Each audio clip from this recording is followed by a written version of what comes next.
স্বাগতম ভয়ের রাজ্যে।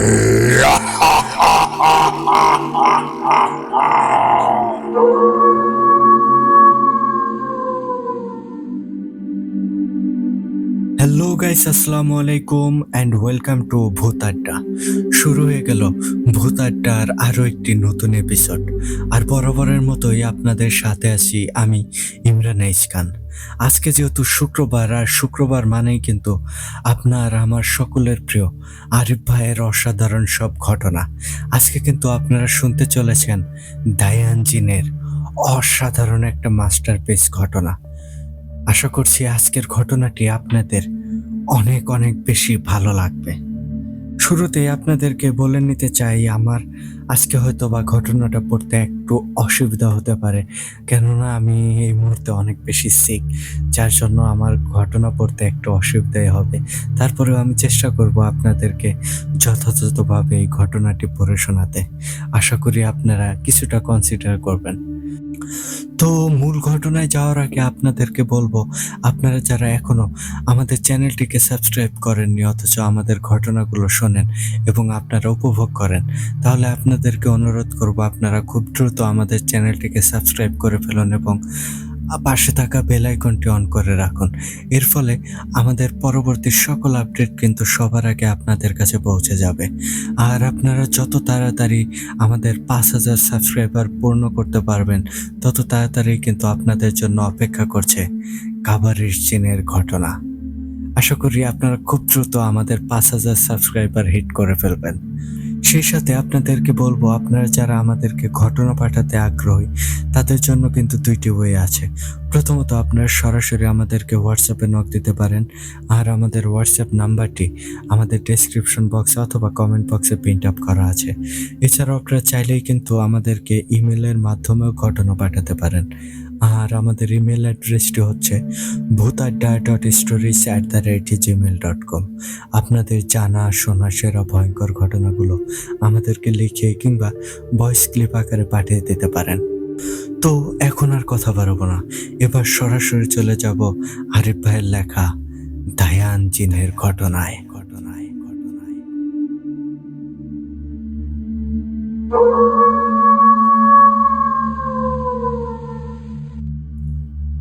ঘটনাটি আমাকে ঠিক যেভাবে লিখে পাঠিয়েছেন, আমি চেষ্টা করছি ঠিক সেভাবেই আপনাদের মাঝে উপস্থাপন করতে। লিখছেন, আসসালামু আলাইকুম প্রিয় দর্শক শ্রোতা, সকলেই কেমন আছেন? আশা করি সকলে মহান আল্লাহ তাআলার অশেষ রহমতে অনেক বেশি ভালো আছেন। আমি ভূত আড্ডার একজন অ্যাডমিন ও স্টোরি রাইটার আরিফ বলছি। প্রিয় দর্শক শ্রোতা, আজ 24/1/2025 রোজ শুক্রবার, আর তাই আজ আপনাদের জন্য আমি আরিফ একটি অসাধারণ ঘটনা নিয়ে হাজির হয়েছি। আজকের ঘটনাটি আপনাদের ভয়ের এক অন্য রাজ্যে নিয়ে যেতে বাধ্য করবে। আজকের ঘটনাটি কার আশা করি তা এত সময়ে বুঝে গিয়েছেন। জি, আজ আপনাদের জন্য আপনাদের সকলের পছন্দের হট ফেভারিট দায়ান জিনের ঘটনা নিয়ে হাজির হয়েছি। প্রিয় দর্শক শ্রোতা, আজকের ঘটনাটি সকলের অন্তরাত্মা কাঁপাতে বাধ্য করে ফেলবে। আজকের ঘটনায় আপনারা শুনতে চলেছেন আহমেদ হুজুর আর দায়ান জিনের সাথে, ঘুল পিছাস জিনেদের সাথে ঘটে যাওয়া এক ভয়ঙ্কর দুর্ধর্ষ লড়াইয়ের ঘটনা। আজকের ঘটনাটি সকলে মনোযোগ সহকারে শুনতে কানে ইয়ারফোন লাগিয়ে ঘরের আলো বন্ধ করে হারিয়ে যান দায়ান জিনের ঘটনার মাঝে। তো প্রিয় দর্শক শ্রোতা, আপনাদের মূল্যবান সময় নষ্ট না করে চলে যাচ্ছি মূল ঘটনার মাঝে। বলছি আহমেদ হুজুরের ভাষায়। আসসালামু আলাইকুম, আমি আহমেদ। একদিন মাদ্রাসায় ফজরের সালাত শেষ করে বসে কোরআন তেলাওয়াত করছিলাম। সেদিন মাদ্রাসা বন্ধ থাকায় অনেক ছাত্র আসেনি, আর যারা মাদ্রাসায় ছিল তারা সকলে ঘুমিয়েছিল। তো হঠাৎ মাদ্রাসার মেন ফটক থেকে কিছু মানুষের ডাকাডাকির শব্দ কানে আসে। তখন আমি কোরআন তেলাওয়াত বন্ধ করে তাড়াতাড়ি উঠে বাইরে যাই, কারণ তা না হলে সকল ছাত্ররা উঠে পড়বে, আর আমি চাই না ওদের ঘুম ভাঙুক, কারণ এমনিতেও ওরা ঘুমানোর সময় পায় না। আজ একটু পেয়েছে, তাই ঘুমাক। তখন আমি বাইরে যেয়ে দেখি 4-5 জন লোক দাঁড়িয়ে আছেন। তখন আমি বলি, কি ব্যাপার, আপনারা কারা, এত সকালে এখানে কি চাই? তখন সেই লোকগুলোর মাঝে একজন বলে ওঠে, আমরা খুব বিপদে পড়ে এসেছি, দয়া করে আহমেদ হুজুরকে ডেকে দিন। তখন আমি ভাবতে থাকি, এত সকালে এরা আমার কাছে কেন, আর এদের কোনো খারাপ মতলব নেই তো? এইসব ভেবে আমি তখনও দরজা খুলিনি। তখন আমি বলি, আহমেদ হুজুরকে দিয়ে কি কাজ? তখন সেই লোক বলে, আপনি দয়া করে আহমেদ হুজুরকে ডেকে দিন, ওনার সামনেই সবটা বলছি, আর দরজাটা খুলুন। তখন আমি বলি, আপনাদের আমি চিনি না, আর অপরিচিত কেউ ঢোকা নিষেধ রয়েছে। তখন লোকগুলো বলে, দেখুন হুজুর, আমরা কোনো খারাপ মানুষ না, আমরা এখানে একটা বড় জিনগত সমস্যায় পড়ে এসেছি। আহমেদ হুজুরকে আমাদের দরকার, দয়া করে একটিবার তাকে ডেকে দিন। তখন আমি মনে মনে বলি, এরা আসলে এই সমস্যায় পড়ে এসেছে, তা না হলে যদি অন্য কোনো মতলব নিয়ে আসতো তাহলে গেট টপকে ভিতরে চলে আসতো। তখন আমি গেট খুলে দেই, এরপর তাদের ভেতরে আসতে দেই, আর আমার কামরায় এনে তাদের বসতে দেই। তখন তারা সেখানে না বসে বলে, আপনি দয়া করে একটু আহমেদ হুজুরকে ডেকে দিন। তখন আমি আসনে বসতে বসতে বলি, আমি আহমেদ হুজুর, কি কাজে এসেছেন বলেন। তখন তাদের সকলের চোখে আমি পানি দেখতে পাই। তখন সেই লোক প্রথমে কথা বলেছিল, সে আবারও এসে বসা অবস্থায় আমাকে জড়িয়ে ধরে বলে, হুজুর, আমাদেরকে বাঁচান, আমাদের সকলকে বাঁচান হুজুর। তখন আমি বলি, আপনারা একটু চুপ করেন, আগে বসেন, বসে কথা বলি, কি সমস্যা আগে আমাকে খুলে বলুন, তার আগে আপনার নাম কি? তখন সেই লোক ভয়ার্ত কণ্ঠে, কাঁপা কাঁপা কণ্ঠে বলে, হুজুর, আমার নাম কালাম, আমরা আপনার এই গ্রামের পশ্চিমের পরের গ্রামে বসবাস করি। আপনারা তেমন একটা ওই গ্রামে আসা যাওয়া করেন না, কারণ যেহেতু মাঝে একটা নদী পড়ে। হুজুর, আমরা আজ বেশ কিছুদিন ধরে অনেক বড় বিপদের মাঝে আছি, আমাদেরকে বাঁচান হুজুর, প্রত্যেকটা মুহূর্ত আমরা মৃত্যুর আতঙ্ক নিয়ে চলাফেরা করছি। তখন আমি বলি, কালাম ভাই, আপনাকে অনেক ভীতস্তম্ভ লাগছে, আর আপনার কথায় অনেক জড়তা রয়েছে, দয়া করে আগে আপনি একটু পানি পান করেন, এরপর ধীরে সুস্থে কথা বলেন। এই বলে তাকে এক মগ পানি এনে দিই। তখন কালাম ভাই এক নিঃশ্বাসে পানিটুকু খেয়ে নেয়। তখন আমি বলি, এবার বড় বড় 2-3টা নিঃশ্বাস নিন। তখন কালাম ভাই আমার কথা মতো বড় বড় নিঃশ্বাস নেয়। তখন আমি বলি, এখন কিছুটা স্থির মনে হচ্ছে কি? তখন কালাম ভাই বলে, জি হুজুর, এখন কিছুটা ভালো অনুভব হচ্ছে। তখন আমি বলি, এবার তাহলে সমস্যাটা খুলে বলতে পারেন।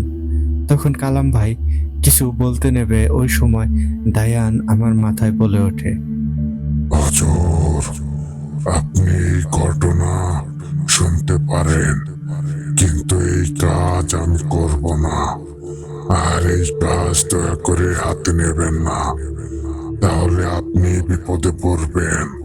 তখন আমি কিছুটা হতভম্ব হয়ে যাই, কারণ দায়ান ঘটনা শোনার আগেই এমনটা বলে ফেলল। এখন কি করি? আর সে যদি এই কাজ না করে তাহলে এই ঘটনা শুনে কি লাভ হবে?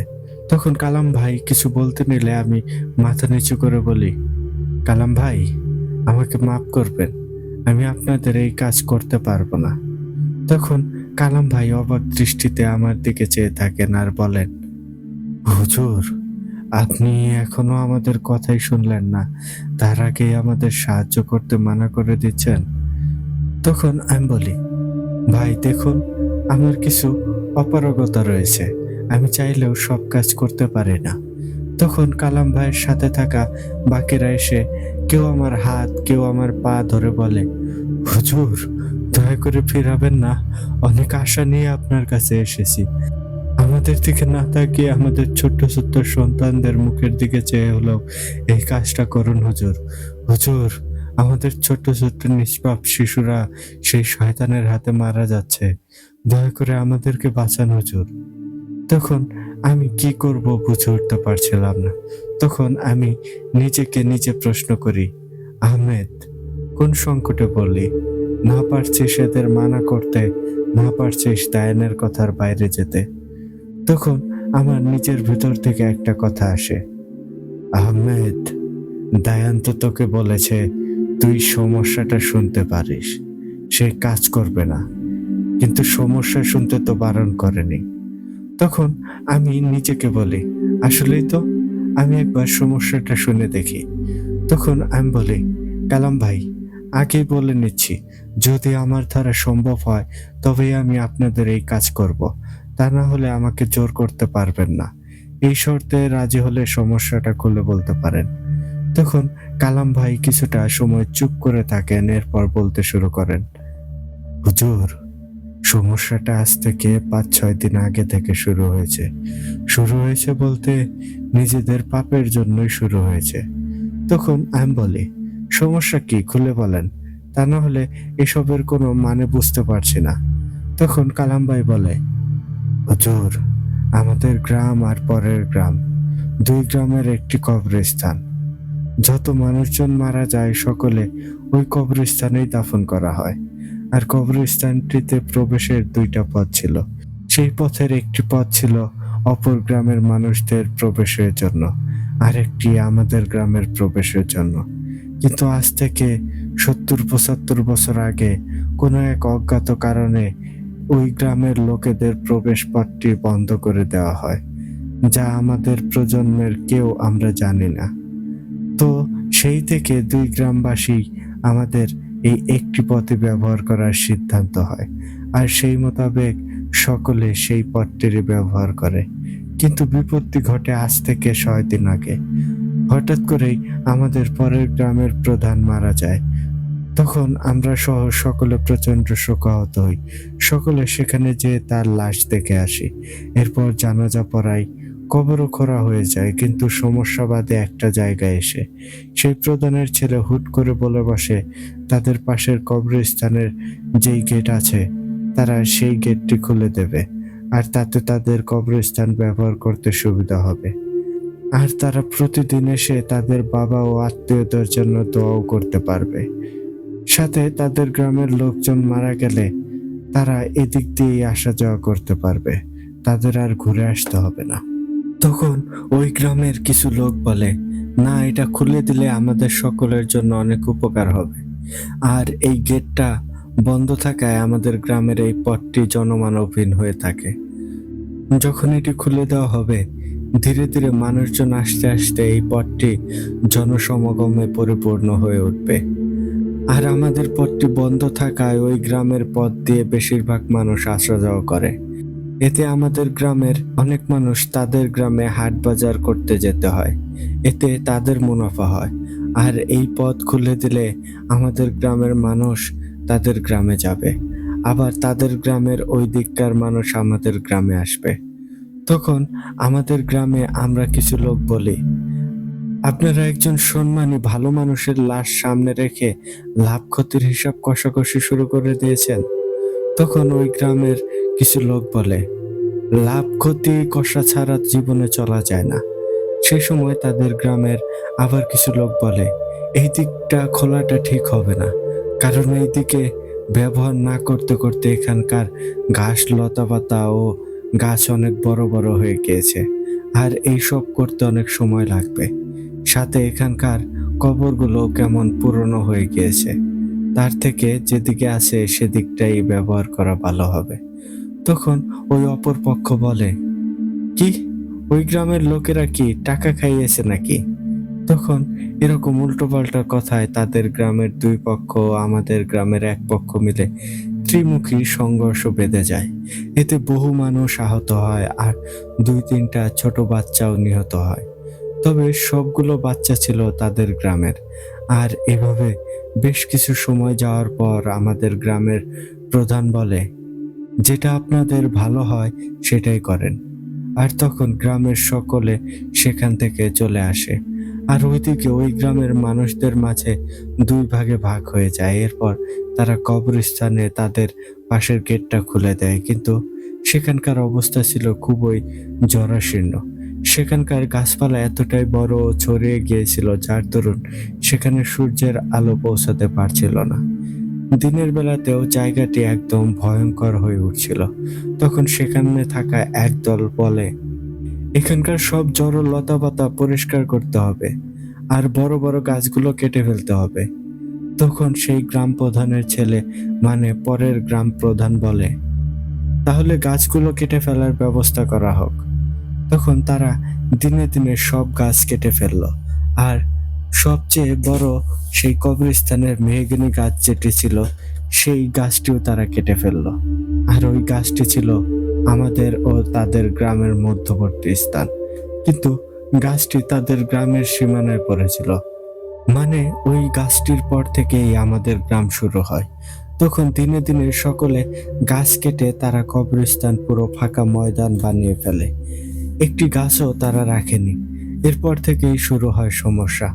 তখন আমি বলি, তারা তাদের কবরস্থান পরিষ্কার করেছে, এতে সমস্যা কি হলো?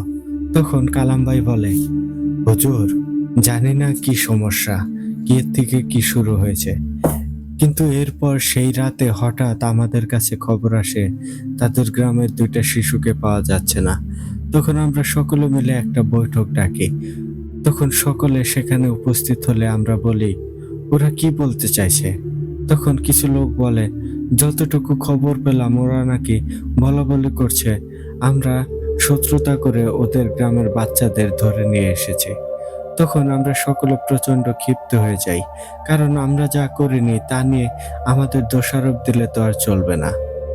তখন আমরা সিদ্ধান্ত নেই আমরা ওই গ্রামে যাব আর আর এখনই ওদেরকে নিয়ে একটা বৈঠক বসাবো আর আর তাদের আমাদের কাছে ক্ষমা চাইতে হবে।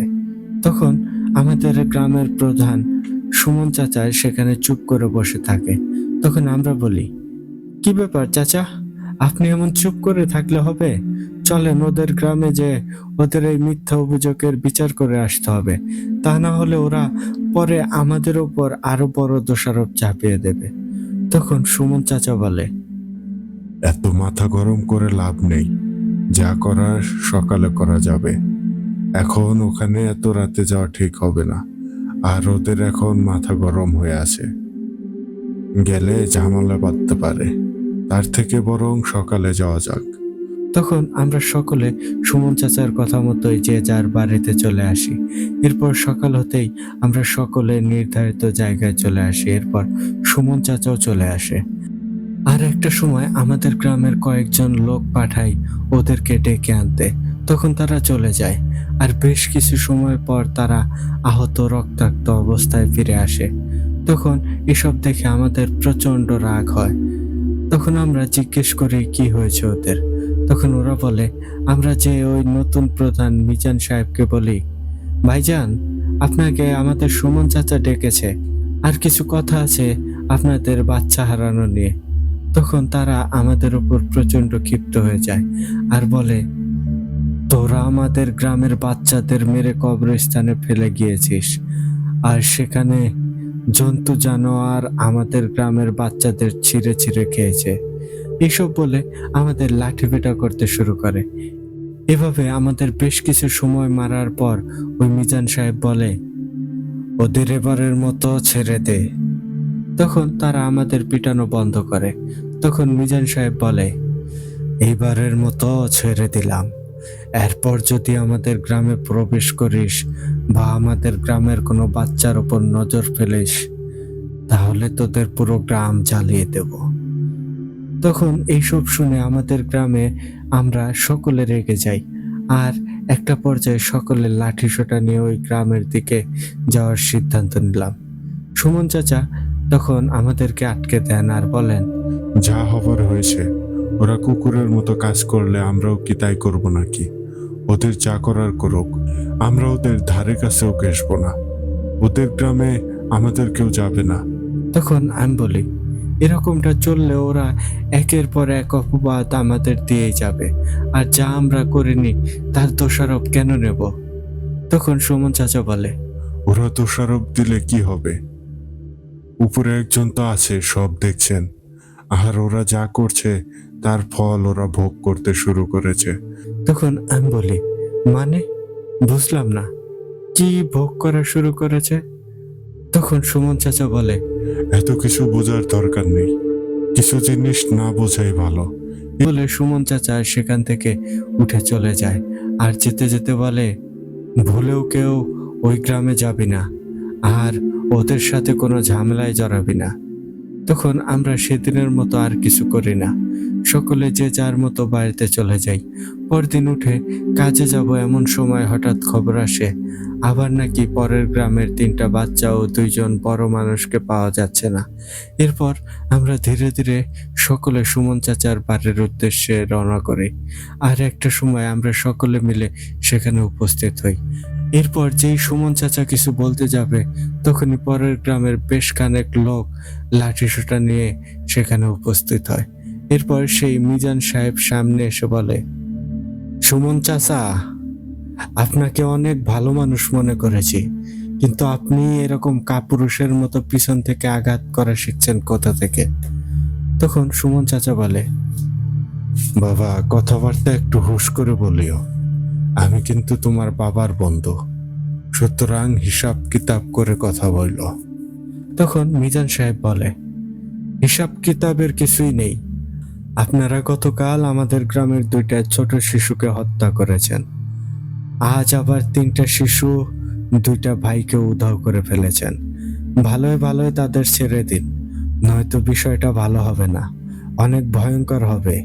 এই ঝামেলা আর বাড়ায়েন না। তখন সুমন চাচা বলে, মিজান, তোমার কি মনে হয় আমরা এমনটা করার মানুষ? আর তোমাদের সাথে আমাদের কি সমস্যা হয়েছে যার কারণে তোমাদের গ্রামের মানুষদের আমরা মারতে যাব? তোমাদের মন চাইছে, তোমরা তোমাদের পাশের কবরস্থানের গেট খুলেছ, তাতে আমাদের কি? তখন মিজান সাহেব বলে, তাহলে কি ভূতে এই বাচ্চাদের মেরেছে আর এই 3টা বাচ্চা ও 2জন ভাইকে উধাও করেছে? তখন সুমন চাচা বলে, তোমাদের যদি আমাদের উপর সন্দেহ থাকে, আমরা প্রায় সকলেই এখানে আছি। তোমরা পুরো গ্রাম খুঁজে দেখো, যদি পাও তাহলে যেই শাস্তি দেবে তা আমরা মাথা পেতে নেব। তখন মিজান সাহেবের লোকেরা তারা কয়েক দলে বিভক্ত হয়ে বেশ কিছু জায়গায় তল্লাশি করে। এরপর তারা কোনো কিছু না পেয়ে আবারও ফিরে আসে। তখন আমরা সুমন চাচাকে বলি, চাচা, এদের যা মন চায় তাই করবে, আমাদের ওপর দোষ চাপাবে, আমাদের গ্রামে মন চাইলে তল্লাশি করবে, এসব আমরা কোনোভাবেই মেনে নিতে পারবো না। তখন সুমন চাচা বলে, চুপ থাকো না, ওদের মন চাইছে ওরা করছে, আমরা নির্দোষ, তাহলে আমাদের তল্লাশি করাতে সমস্যা কি? কোনো ভয় নেই তো? তখন এদিকে মিজান সাহেব বলে, কোনো কিছু তো পেলাম না, তবে আমরা কিন্তু চুপ থাকবো না। যদি এর কোনো রেশ পাই তাহলে সকলকে কচুকাটা করব। তখন আমাদের মাথায় রক্ত উঠে যায়। তখন আমরা সকলেই বলি, এই কি বললেন? কথাবার্তা বলার আগে মুখে লাগাম দিয়ে বলবেন, নয়তো এখান থেকে জ্যান্ত যেতে দেব না। তখন এক প্রকার আমাদের সাথে মিজান সাহেব ও তার লোকেদের সাথে লেগে যেতে শুরু করে, কিন্তু সুমন চাচা আমাদের থামিয়ে দেয় আর মিজান সাহেবদের চলে যেতে বলে। তো এরপর রাত হয়ে আসে। তখন আবার খবর আসে সেই কবরস্থানে নাকি সেই 3টি বাচ্চা ও 2জন বড় মানুষের অর্ধ খাওয়া লাশ পাওয়া গিয়েছে। তখন আমরা বলি, এদের সাথে এমনটাই হওয়া উচিত। তখন সেই রাতে আমরা সকলে ঘুমিয়ে পড়ি। হঠাৎ রাতে কান্নাকাটি আর শোরগোলে সকলেরই ঘুম ভেঙে যায়। তখন সকলে উঠে বাইরে চলে আসি আর একজন আরেকজনকে জিজ্ঞেস করতে থাকি কি হয়েছে আর কে কান্না করছে।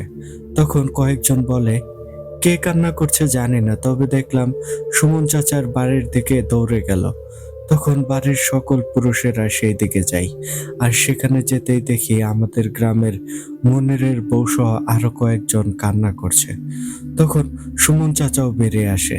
তখন আমরা জিজ্ঞেস করি, কি ব্যাপার, তোমরা এমন করে কান্না করছো কেন? তখন তারা একজন বলে, আমার স্বামী ঘর থেকে বের হয়েছে প্রকৃতির ডাকে সাড়া দিতে, আর অনেক সময় হয়ে যাওয়ায় সে ফিরে না আসলে তাকে দেখতে আমিও ঘর থেকে বের হই। এরপর বাথরুমের কাছে যেয়ে দেখি সেখানকার দরজা খোলা, কিন্তু সে নেই। আর মাটিতে কাউকে টেনে নিয়ে যাওয়ার চিহ্ন দেখা যাচ্ছে। আরেকজন বলে সে মাছ শিকার করতে গিয়েছে আর বাড়িতে এসে আমাকে ডাকে। আমি ওঠার পর আমাকে বলে কাপড় নিয়ে আসতে। তখন কাপড় এনে দেখি সেখানে তিনি নেই, আর ওখানেও কাউকে টেনে নিয়ে যাওয়ার ছাপ দেখা যাচ্ছে। এরপর আরো একজন বলে আমার বাচ্চাকে বাথরুমে দিয়ে আমি একটু সাইডে যাই, নিজে প্রকৃতির ডাকে সাড়া দিতে। এমন সময় আমার মেয়ের চিৎকারের আওয়াজ আসে, আর সেখানে যেয়ে দেখি আমার মেয়ে নেই। এই বলে তারা কান্নায় ভেঙে পড়ে। আর একটা সময় সকলে ভাবতে থাকে এসব কি হচ্ছে। তখন আমাদের মাঝের একজন বলে, আচ্ছা, এসব আবার ওই মিজানের লোকেদের কাজ না তো? তখন আমি বলি, আরে না, মিজানের লোকেদের কাজ হলে তারা কি করে জানে এমন সময় তারা বের হবে? আর তাহলে মাছ মেরে ফেরার পথেই তো ধরে নিয়ে যেত, আর একই সময়ে তিনজনকে নিয়ে যাবে, এটাও হয় কি? তখন সুমন চাচা চুপ করে থাকে, আর তার চেহারায় কেমন একটা চিন্তার ছাপ। তখন ওই মহিলারা সুমন চাচাকে উদ্দেশ্য করে বলে, চাচা, কিছু করেন, ওনাদের খুঁজে বের করেন। আরেকজন বলে, চাচা, আমার ছোট্ট মেয়েটা তো ভয়ে মারা যাবে, দয়া করে কিছু একটা করেন। তখন আমরা মশাল জ্বালিয়ে লাঠি সোঁটা নিয়ে খুঁজতে বেরিয়ে পড়ি। তখন মিজান চাচা বলে, সকল ওই কবরস্থানের দিকে চলো তো, সেখানে যেয়ে দেখে আসি। তখন সকলে মিলে রাতেই মশাল নিয়ে সেখানে যাই। আর কবরস্থানটি অনেক বড় থাকায় আমরা 15-20 জনের দলে ভাগ হয়ে খুঁজতে শুরু করি, কিন্তু কোথাও তাদের দেখতে পেলাম না। হঠাৎ একটা সময় সুমন চাচা চিৎকার করে বলে, এই, তোরা কোথায়, এদিকে আয়। তখন সকলে দৌড়ে সেখানে যেতেই দেখি সেখানে 3টা লাশ পড়া, যারা সকলে ছিল আমাদের গ্রামের। আর তাদের মাঝে বড় দুইজনের শরীরের অর্ধেক কোনো জানোয়ার যেন খেয়ে ফেলেছিল, আর বাচ্চা আকৃতির অভাবটির পুরো শরীর খেয়ে ফেলেছে। শুধু শরীরে থাকা জামা দিয়ে বোঝা যাচ্ছিল এটা কোন বাচ্চার লাশ। এসব দেখে সেখানে তাদের পরিবারের সকলে অজ্ঞান হয়ে পড়ে যায়। তখন বাকিরাও ভয়ে ভীত হয়ে চুপ করে দাঁড়িয়ে থাকে। কেউ কেউ ভয়ে চোখ বন্ধ করে ফেলে। আর ভয় তো করারই কথা, কারণ যে ভয়ঙ্কর অবস্থা ছিল সেখানে। তখন আমাদের আরো কয়েকজন সামনে গিয়েছিল, তারাও চিৎকার করে বলে, এই সকলে এদিকটায় আসেন। তখন আমরা আবার দৌড়ে সেখানে যাই। সেখানে যেতেই দেখি আরো 6টা লাশ বুক পর্যন্ত খাওয়া। তাদের সকলের চেহারায় অজস্র আঁচড়ের দাগ, আর তাদের চোখের কোটরে চোখ ছিল না। এসব দেখে আমাদের সকলের অবস্থা তখন অনেক বেশি খারাপ হয়ে যায়। সকলের হাত পা কাঁপতে শুরু করে, মনে হতে থাকে এখনই সকলে অজ্ঞান হয়ে যাব। কিন্তু এরপরও সকলে নিজেদেরকে সামলে কোনো রকমে সেখানে অপেক্ষা করতে থাকি। এরই মাঝে সেখানে মিজান সাহেবের গ্রাম থেকেও লোকজন আসতে শুরু করে, আর একটা পর্যায়ে সেখানে থেকেও অনেক অনেক লোক এসে হাজির হয়। তখন তারা আমাদের কয়েকজনকে সেখানে দেখে বলে, তাহলে তোরাই আমাদের গ্রামের লোকেদের মারছিস, এখন প্রমাণ হয়ে গেল। তখন আমি বলি, দেখেন মিজান সাহেব, উল্টোপাল্টা কথা বলবেন না। ওই দূরে আমাদের গ্রামের 2জন ভাই ও একটি মেয়ের লাশ পড়ে আছে। আমরা খুঁজতে এসে এই লাশগুলো দেখতে পাই। তখন তারাও এসে দেখে আসলে আমাদের গ্রামের 3টা লাশ পড়া। তখন সে বলে, এসব হচ্ছে কি, কারা করছে এসব? তখন আমাদের প্রধান সুমন চাচা হঠাৎ বড় বড় চোখ করে মিজান সাহেবের দিকে তাকায়।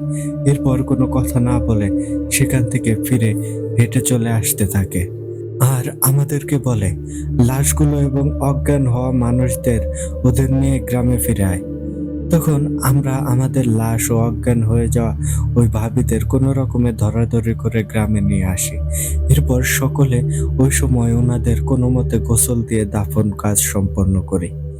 তখন ফজরের সময় হয়ে যায়। ওই সময় সুমন চাচা বলে, সকলে কিছু সময় পর আমার বাড়িতে আসবে, গুরুত্বপূর্ণ কথা আছে।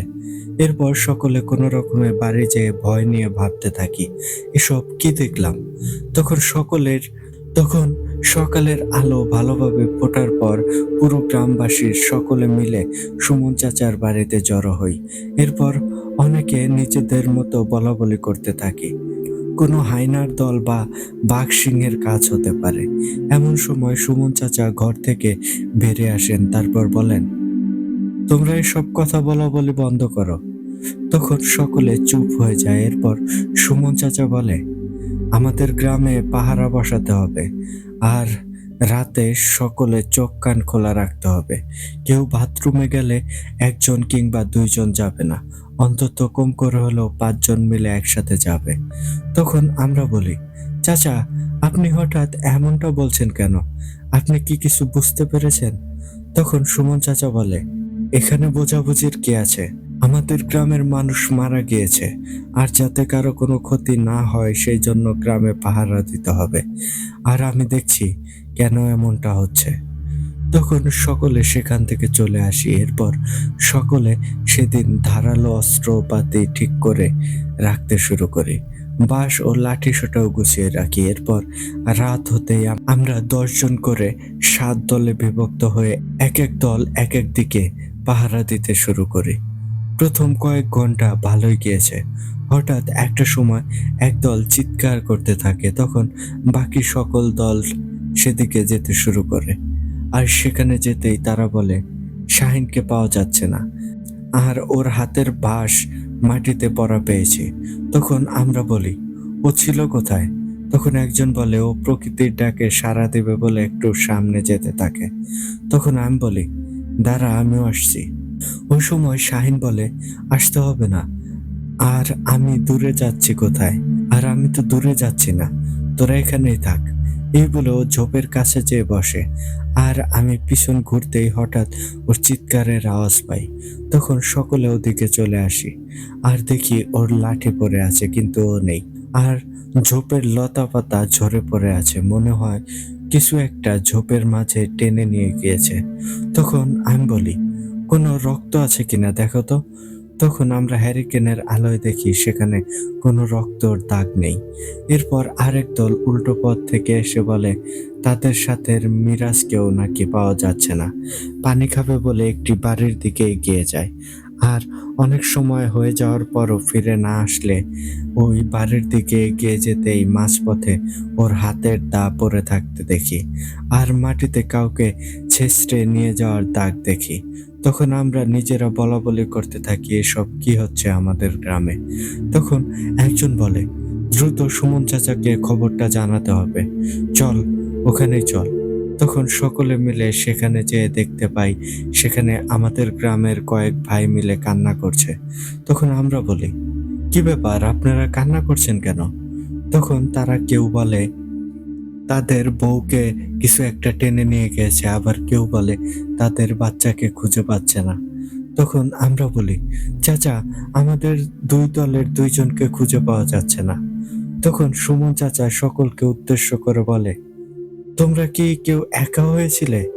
তখন আমি বলি, চাচা, এদের দলের একজন প্রকৃতির ডাকে সাড়া দিতে একা ঝোপের কাছে যায়, এরপর থেকে তাকে পাওয়া যাচ্ছে না। আরেকজন বলে, চাচা, আমাদের দলের একজন পানি খাবে বলে এক বাড়িতে যায়, অনেক সময় হয়ে যাওয়ার পরও ফিরে না আসায় আমরা সেখানে যেয়ে দেখি ওর লাঠি পড়ে আছে। তখন যাদের বাড়ি থেকে হারানো গিয়েছে তাদের মাঝে একজন বলে, আমি ভেবেছি পাহারা দিচ্ছে, তাহলে সমস্যা হবে না।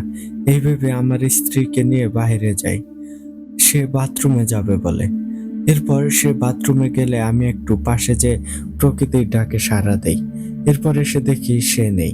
আর একজন বলে, আমরা 4 জন মিলে বাথরুমে যাই, কিন্তু ঘরে আমার ছেলে শোয়া ছিল। সকলে বাইরে থেকে এসে ছেলেকে ঘরে দেখতে পাই না। তখন সুমন চাচা রেগে বলে, বলেছিলাম কেউ এমনটা করো না। সকলে সে একই কাজই করেছে। কেউ বীর সেজে একা গিয়েছে, কেউ আরেকজনের উপর ভরসা করে 2 জন বেরিয়েছে, আরেকজন বাচ্চা ছেড়ে সকলকে নিয়ে বের হয়েছে। আল্লাহ জানে আজ কি হয়েছে। এই বলে সুমন চাচা আরো বলে, সকলে ওই কবরস্থানের দিকে চলো। তখন সকলে হই হুল্লোড় করতে করতে কবরস্থানের দিকে এগিয়ে যাই। আর সেখানে যেতেই যা দেখি তা দেখার জন্য আমরা কেউ প্রস্তুত ছিলাম না। তখন দেখতে পাই আধ খাওয়া না হলেও ১৫ থেকে ১৬ জনের লাশ সেখানে পড়া, আর রক্তে চারপাশ ভেসে গিয়েছে। একজনেরও চোখের মনি ছিল না। তখন এইসব দেখে আমাদের মাঝের কয়েকজন অজ্ঞান হয়ে যায়। আমরা সকলে প্রায় অসুস্থ হয়ে যাই। সেখানে ওই পাড়ের গ্রামের মিজান সাহেবেরাও ছিল। তখন মিজান সাহেব আর আমরা বলাবলি করতে থাকি, এসব কি হচ্ছে এই দুই গ্রামে? তখন সেখানে আমরা ও গ্রামের সকলে নানানভাবে বলাবলি করতে থাকি, এসব কি করে সমাধান করা যায়। তখন মিজান সাহেব বলে, এই সমস্যার সমাধান করতে হলে আমাদের দুই গ্রামের সকলকে এক হতে হবে, আর তাতেই আমরা এই সমস্যা থেকে মুক্তি পেতে পারি। তখন সুমন চাচা রেগে গিয়ে বলে, সমস্যা তোমরা বাজাবে আর সমাধান আমরা সহ করব, তা হবে না। তোমরা তোমাদেরটা ভাবো, আমরা আমাদেরটা দেখছি। তখন আমরা বলি, চাচা সমস্যা কি তা আগে তো বলবেন। তখন সুমন চাচা বলে, তা পরে বলবো, আমাদের গ্রামের মানুষদের লাশগুলো নিয়ে আয়। তখন মিজান সাহেব অনেক বলে, কি হয়েছে, সমস্যা কোথায়? সমস্যার সমাধানের সাহায্য না করুন, কিন্তু চাচা সমস্যা কি তা বলে যান। তখন সুমন চাচা কোনো কথা না বলে সেখান থেকে চলে আসে। তখন আমরা অনেক কষ্টে আমাদের গ্রামের মানুষদের লাশগুলো নিয়ে আসি। এরপর গ্রামে ফিরে তাদের জানাজা দিয়ে দ্রুত দাফন কাজ সম্পন্ন করি। এরপর আমরা সকলে সুমন চাচাকে চাপ দিয়ে ধরি কি সমস্যা তা বলার জন্য, কিন্তু সুমন চাচা কোনো মতেই তার মুখ দিয়ে একটি কথাও বের করেনি। শুধু এইটুকু বলেছে, সকলে কালকের মাঝেই একজন ভালো ইমাম, কবিরাজ, তান্ত্রিক, পুরোহিত যাকে পারিস নিয়ে আয়, কিন্তু এতটুকু নিশ্চিত হয়ে নিয়ে আসিস সে এইসব কাজ পারে কিনা, আর অভিজ্ঞতা কতটা সেটাও যাচাই বাছাই করে নিয়ে আসিস, তা না হলে কিন্তু আনিস না। তখন আমরা কিছুটা বুঝে যাই হয়তো এখানে কোনো খারাপ কিছুর শক্তি আছে। এরপর সেই মুহূর্তে আমরা বেরিয়ে পড়ি ভালো কোনো হুজুরের সন্ধানে, কিন্তু সারাদিন খুঁজেও কাউকে পাইনি। শেষমেশ সন্ধ্যার সময় আমরা একজন পুরোহিতকে পাই, যে অনেক অভিজ্ঞ। তখন তাকে নিয়ে আমাদের গ্রামে ফিরে আসি, আর গ্রামে ফিরতে ফিরতে প্রায় অনেক রাত হয়ে যায়। আর গ্রামে ফিরতেই শুনি আমাদের একজন ভাই নাকি কি দেখেছে, আর তারপর থেকে সে পাগল হয়ে গিয়েছে।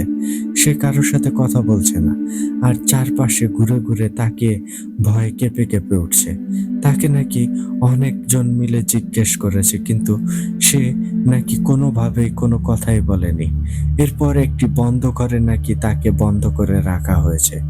তখন সেই পুরোহিত বলে, তাকে এখানে নিয়ে এসো। তখন পুরোহিতকে সুমন চাচার বাড়িতে রেখে আমরা কয়েকজন মশাল হাতে নিয়ে তার বাড়ির দিকে যাই, আর সেখানে যেয়ে তাদের বলি সেই ঘরটি খুলে দিতে। কিন্তু ঘর খোলার পর যা দেখি তা দেখে আমরা হতভম্ব হয়ে যাই। সেই ঘরের জানালা ভেঙে কিছু একটা এসে সেই ভাইকে নিয়ে গিয়েছে, আর ঘরের জানালায় ওই লোহার জায়গা দিয়ে টেনে হেঁচড়ে নেওয়ার দাগ। তার শরীরের বিভিন্ন জায়গার গোস্ত, রক্ত সেখানে লেগেছিল। তখন আমরা বলি, আপনারা কেউ টের পাননি উনাকে নিয়ে যাওয়ার সময়? তখন তার পরিবারের লোকেরা কান্না করতে করতে বলে, তারা একটা সই পড়ার শব্দও নাকি পায়নি, পেলে তারা সাথে সাথেই খুলে দেখত। তখন আমরা দ্রুত সেখান থেকে বের হয়ে সুমন চাচার বাড়িতে যাই, আর সেখানে যেয়ে দেখি সুমন চাচা সেই পুরোহিতকে কি সব বলছে। তখন আমাদের দেখে থেমে যায়। এরপর আমাদেরকে উদ্দেশ্য করে বলে, কিরে, ওকে নিয়ে আসছিস? তখন আমরা সুমন চাচা ও পুরোহিত মশাইকে সবটা খুলে বলি। তখন পুরোহিত কিছু সময় চুপ করে থেকে বলে, যেমনটা ভেবেছি সমস্যা তার থেকেও অনেক জটিল। এরপর পুরোহিত সুমন চাচাকে বলে, এই কাজ আমি করব, কিন্তু আমাকে টাকা বেশি দিতে হবে। তখন সুমন চাচা বলে, সেটা দেব, কিন্তু সমস্যা যাতে আর আমাদের গ্রামে না থাকে। তখন পুরোহিত বলে, ঠিক আছে। এরপর পুরোহিত আমাদেরকে বলে, কবরস্থানটা কোথায়? তখন আমরা তাকে কবরস্থানের পথ দেখিয়ে দেই। এরপর পুরোহিত সেখানের উদ্দেশ্যে চলে যায়, আর কিছু সময় পর আরো বেশ কিছু গ্রামবাসী সেখানে চলে আসে। আর তারপর তারা বলতে শুরু করে তাদের পরিবারের লোকজনদেরকেও নাকি পাওয়া যাচ্ছে না। তখন সকলে আর অপেক্ষা করতে পারি না, সকলে মিলে কবরস্থানের দিকে রওনা হই। তারপর সেখানে যেতেই দেখি কবরস্থানের বাইরে একটা জায়গায় কুণ্ডলী আকারে আগুন জ্বলছে, আর সেখানে পূজার কিছু জিনিস রাখা, কিন্তু সেখানে পুরোহিত নেই। তখন আমরা সকলে কবরস্থানের ভেতরে ঢুকি, আর সেই আগের জায়গায় অনেকগুলো লাশ পড়ে থাকতে দেখি। আর সেখানে ওই পুরোহিত সহ আমাদের গ্রাম ও পরের গ্রামের মানুষদের অনেক লাশ পড়া ছিল। তখন আমরা এইসব দেখে আর সহ্য করতে পারছিলাম না, আর সেখান থেকে আগের লাশগুলোর রক্ত পচে বিশ্রী দুর্গন্ধ ছড়াতে শুরু করে। এসব দেখে আমরা অনেক অসুস্থ হয়ে পড়ি, সাথে অনেকেই বমি করে অজ্ঞান হয়ে যায়। তখন সকলের মনে ভয় ঢুকে যায়, কারণ হচ্ছেটা কি এসব। এক পর্যায়ে সকলে সেই লাশ সেখানে রেখেই চলে আসি, আর সুমন চাচাকে অনেকবার জিজ্ঞেস করি কি হয়েছে, কিন্তু তিনি কিছুই বলেন না, আর তিনিও এসব দেখে অনেক অসুস্থ হয়ে পড়ে। এরপর আমরা বেরিয়ে পড়ি একজন ভালো আলেমের খোঁজে। তখন একজন আলেমের সন্ধান পাই। তখন তার কাছে যাওয়ার পর তাকে সবটা খুলে বলি। তখন তিনি চোখ বন্ধ করে ধ্যানে বসে, আর হঠাৎ তিনি ছিটকে যে কয়েক হাত দূরে পড়ে আর বলে, এ কি সর্বনাশ হয়েছে! পুরো গ্রামের সকলকে এরা মেরে ফেলবে, এদের হাত থেকে কেউ রক্ষা পাবে না।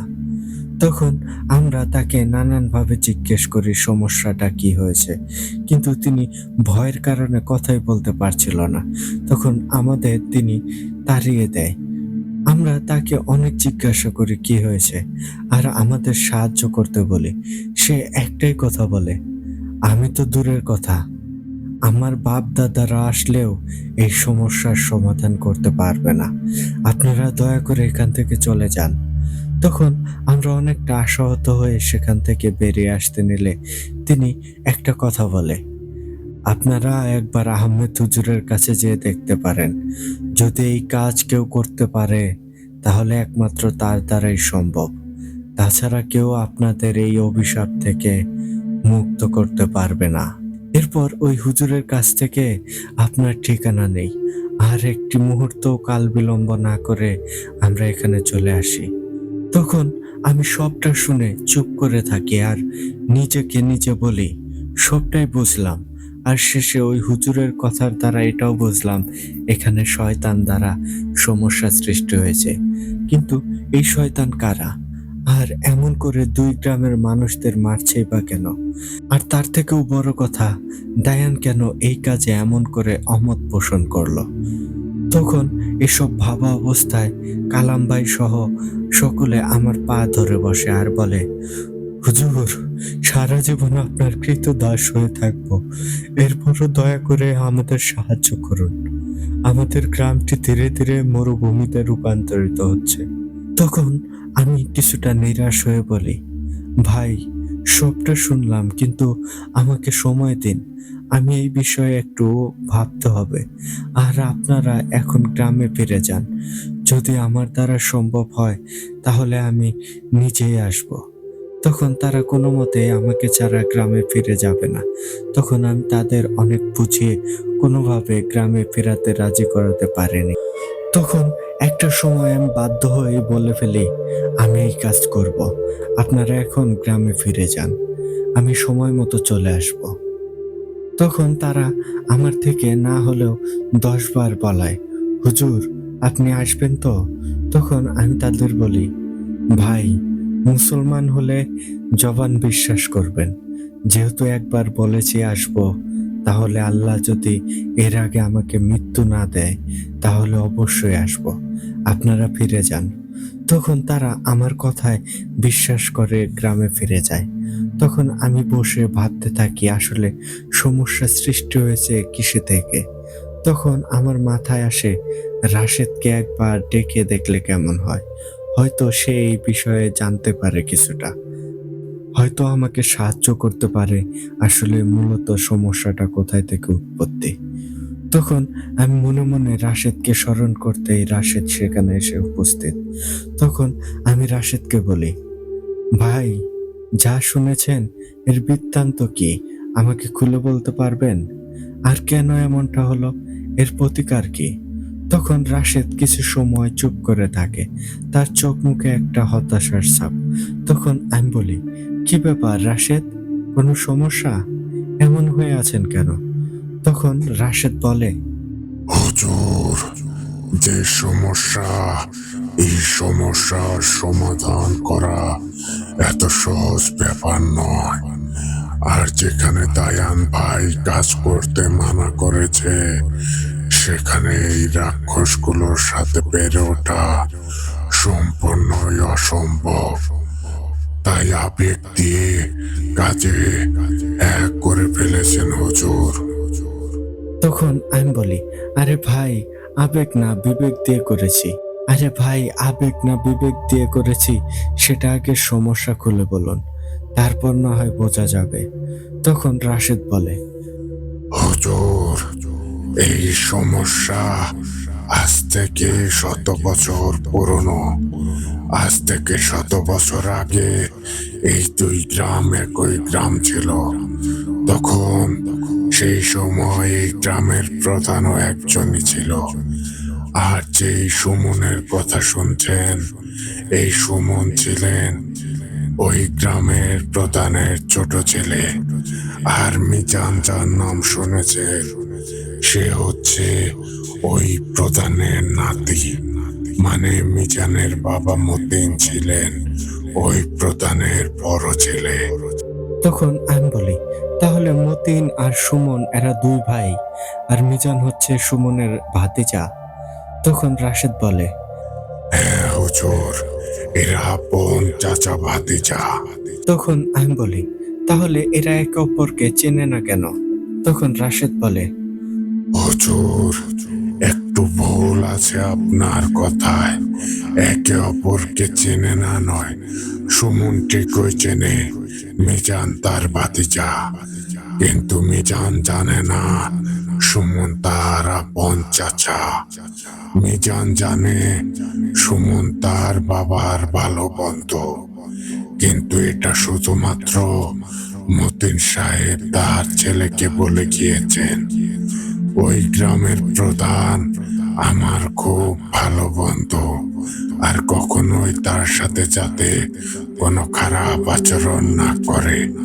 এদিকে সুমন প্রচন্ড খারাপ প্রকৃতির লোক, আর তাই সেও সকলকে বলে দিয়েছে মতিন তার ভালো বন্ধু। তখন আমি বলি, ভাই আপনি যা বলছেন এখানে তো পুরো দাবার গুটি উল্টো চাল হয়ে গেল। তখন রাশেদ বলে, হুজুর, সামনে যা শুনতে চলেছেন, সবটা শুনলে আপনার চোখ কপালে উঠে যাবে। আর দায়ান ভাই কেন এই কাজ করতে নারাজ তাও জেনে যাবেন। তখন আমি বলি, ভাই আপনি আমাকে পুরো ঘটনাটা খুলে বলুন, তাছাড়া আমার ভেতরে অস্থিরতা সৃষ্টি হবে। তখন রাশেদ বলতে শুরু করে, হুজুর, ওই গ্রামের ওই সময়ের প্রধানের দুই ছেলে, তাদের মাঝে বড় ছিল মরহুম মতিন সাহেব, আর ছোট ছিল এই সুমন। তো হঠাৎ একদিন সেই গ্রামের প্রধানের স্বাভাবিক মৃত্যু হয়। তখন সকলের মাঝে একটা শঙ্কা সৃষ্টি হয়, কে হবে পরের গ্রাম প্রধান। তখন নিয়ম অনুযায়ী থাকার কথা মতিন সাহেবের, আর সেই মোতাবেক সকলে মতিন সাহেবকে গ্রাম প্রধান হিসেবে মানতে শুরু করে। তখন কিছু শয়তান থাকে না সমাজে, যাদের কাজই থাকে ঝামেলা সৃষ্টি করা। তখনকার সময় কিছু শয়তান লোক ওই সুমনকে কুপরামর্শ দিতে শুরু করে, আর বলতে শুরু করে, তোমার ভাই সবকিছুর মালিক হয়ে যাচ্ছে, সমাজে তাকেই সকলে শ্রদ্ধা করে, তোমাকে কেউ সম্মান করে না। আর তার পরিবর্তে সকলে তার সন্তানকেও প্রধান হিসেবে গণ্য করবে, আর তোমার সন্তান ও নাতিপুতিরা হবে তাদের গোলাম। এরকম ভাবে একদিন দুই দিন বলতে বলতে সুমনও চিন্তা করে, আসলেই তো আমার পরবর্তী প্রজন্মরা তো আমার ভাইয়ের সন্তান নাতিপুতিদের গোলামি করবে। না, এটা হতে দেয়া যায় না। তখন সে ওই শয়তান মানুষগুলোর সাথে পরামর্শ করতে থাকে কি করে তার ভাইকে এই প্রধান পদ থেকে সরানো যায়। তখন প্রথমে সুমন সকাকে তার ভাইয়ের ওপর কোনো বড় ধরনের দোষ চাপিয়ে তাকে গ্রাম প্রধান পদ থেকে সরাতে, আর সেই ছক মোতাবেক একটা ধনী পরিবার থেকে তারা অর্থ সম্পদ লুট করে তার ভাইয়ের ঘরে, এরপর সেই অর্থ সম্পদগুলো লুকিয়ে রাখে। আর একটা সময় তল্লাশি করে তার ভাইকে ধরিয়ে দেবে। এরপর সকলে তার ভাইকে ওই পথ থেকে সরিয়ে দেবে। তখন তারা এসব ছকাকে কিন্তু মতিন সাহেবের কিছু বিশ্বস্ত লোক এসব জেনে তাকে জানিয়ে দেয়। আর সে সময় তিনি সতর্ক হয়ে যান, কিন্তু তিনি তার ভাইকে কিছুই বলেন না। এই ভেবে বলেন না যে কারণ তার একমাত্র ভাই, এদিকে সে ছাড়া আর কেউ নেই। এখন যদি তাকে কিছু করে বা সকলের সামনে এসব তুলে ধরে, তাহলে সকলে তার ভাইকে হয়তো মারবে, আর তার সম্মানে না মারলেও গ্রাম থেকে বিতাড়িত করবে। এই ভেবে তিনি ওই বিষয়টা চুপ করে যান, কাউকে কিছুই বলে না। তখন সুমন যেই বুঝতে পারে তার ভাইকে এর দ্বারা ফাঁসানো যাবে না, তখন সে সিদ্ধান্ত নেয় তার ভাইকে মেরে ফেলবে। আর এই খবরও মতিন সাহেব গোপন ভাবে জেনে যায়। তখনও মতিন সাহেব বিয়ে না করায় একা ঘরে ঘুমাতেন। তিনি জানতেন তার ভাই তাকে মেরে ফেলার ছক আঁকছে, কিন্তু তা কবে সেটা তিনি জানতেন না। এদিকে তিনি ভিতরে ভিতরে বেশ কষ্ট পাচ্ছিলেন, কারণ তার আপন মায়ের পেটের ভাই তাকে নিয়ে ষড়যন্ত্র করছে, যা তিনি জেনেও কিছু করতে পারছেন না। আর করবে তো কি করবে, কারণ তারই তো ভাই, আর সে তো তার মতো হতে পারে না। তো এক রাতে তিনি একটা কি কাজে বাইরে থাকেন, আর তার ভাইও বাইরে থাকে। তার ভাই মনে করে মতিন সাহেব হয়তো বাড়িতেই আছেন আর তার ঘরেই আছে। আসলে মতিন সাহেব সেদিন ঘরেই ছিল না। তখন এই সুমন ও সেই শয়তান লোকেরা যারা সুমনকে কুপরামর্শ দিত, তারা কয়েকজন মিলে মতিন সাহেবের ঘরে প্রবেশ করে। আর সেখানকার হ্যারিকেন নিবানো ছিল। সেখানে মতিন সাহেব তো ছিল না, কিন্তু সেখানে ছিল মতিন সাহেবের খাস লোক। আর সে ঢুকেছিল ভয় পরিষ্কার করতে। সে পরিষ্কার করে আলো নিভিয়ে বের হবে, এমন সময় সুমন ও তার সাথে থাকা ওই হারামিগুলো ঘরে প্রবেশ করে। আর না দেখেই ওই কর্মচারীকে মুখ বেঁধে ছুরি দ্বারা খুন করে। এরপর সেখান থেকে চলে যায়। এরপর সকাল হতেই মতিন সাহেব বাড়ি ফিরে সবটা দেখেন। আর তত সময়ে বাড়ির আরো কাজের লোকেরা পুরো গ্রামবাসীকে ডেকে এক জায়গায় জড়ো করে। তখন মতিন সাহেব ভাবতে থাকেন কি করতে পারে। তখন মতিন সাহেবকে এই খুন ও আগে ফাঁসাতে যাওয়ার খবর দেওয়া ওই লোক সকলের সামনে সবটা বলতে নিলে মতিন সাহেব তাকে ইশারায় থামিয়ে দেয়। এরপর তারা সকলে মিলে ওই কর্মচারীকে দাফন করে।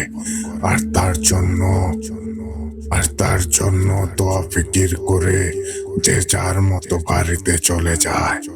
আর তারপর মতিন সাহেব বাড়িতে এসে তার লোকজনদের দিয়ে তার ভাইকে খুঁজে আনতে পাঠায়।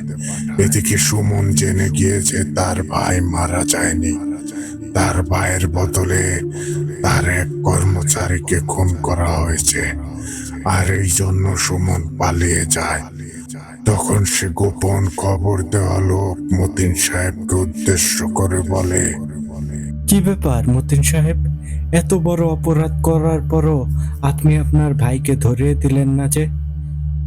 তখন মতিন সাহেব বলে, ভাই, আমি আল্লাহর দিকে তাকিয়ে তাকে ক্ষমা করে দিয়েছি। আর আমার একটা মাত্র ভাই, আমার বাবা মা কেউ নেই। আমি ছাড়া ওর আর কে আছে? আর ও ছাড়া আমার কে আছে? এখন যদি সকলের সামনে ওরে সব ফাঁস করে দেই, তাহলে সকলে ওকে গণপিটুনি দিয়ে মেরেই ফেলবে, যা আমি নিজ চোখে দেখতে পারবো না। তখন সেই লোক বলে, তাহলে কি করবেন? মতিন সাহেব তখন বলে, আমি এই প্রধানের পদ থেকে সরে যাব আর আমার ভাইকে এই পদে দিয়ে দেব। তখন সেই লোক বলে, মতিন সাহেব, আপনার ভাই এসব কাজ করতে পারবে না, আর তাকে কেউ গ্রাম্য প্রধান হিসেবেও মানবে না। তখন মতিন সাহেব বলে, সেটা তাকে সাথে নিয়ে মজলিসে বললে তখন দেখা যাবে। এই বলে মতিন সাহেব তখন সেখান থেকে উঠে সোজা তার বাবার কবরের কাছে যায়। এরপর সেখানে যে বেশ কিছু সময় কান্না করে। এরপর তার বাবার কবরের সামনে দাঁড়িয়ে বলতে থাকে, বাবা, আমি আপনার অযোগ্য সন্তান, কারণ আমি আমার ভাইকে আগলে রাখতে পারলাম না। এরপর অনেক সময় সেখানে দাঁড়িয়ে থাকে। তখন একজন এসে খবর দেয় তার ভাইকে পাওয়া গিয়েছে। তখন মতিন সাহেব সেখান থেকে সোজা তার বাড়িতে চলে যায়। এরপর পুরো গ্রামবাসীকে এক জায়গায় ডাকে।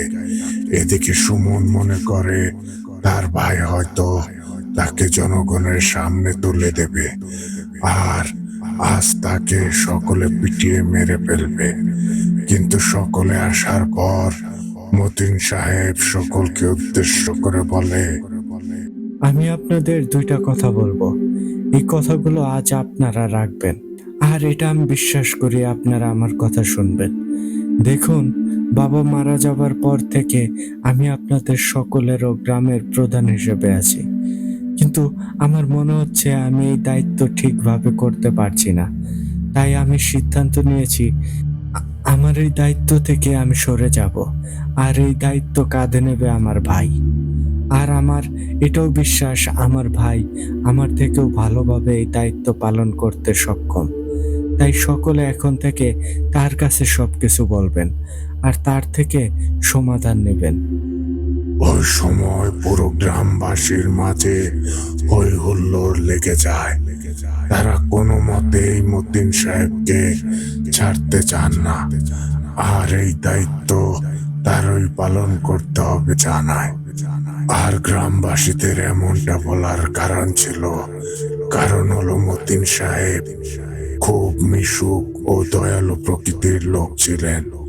এসব দেখে সুমন প্রচন্ড রেগে যায়, আর সে মনে করে যে তার ভাই এসব কিছু আগে থেকেই সাজিয়ে রেখেছে।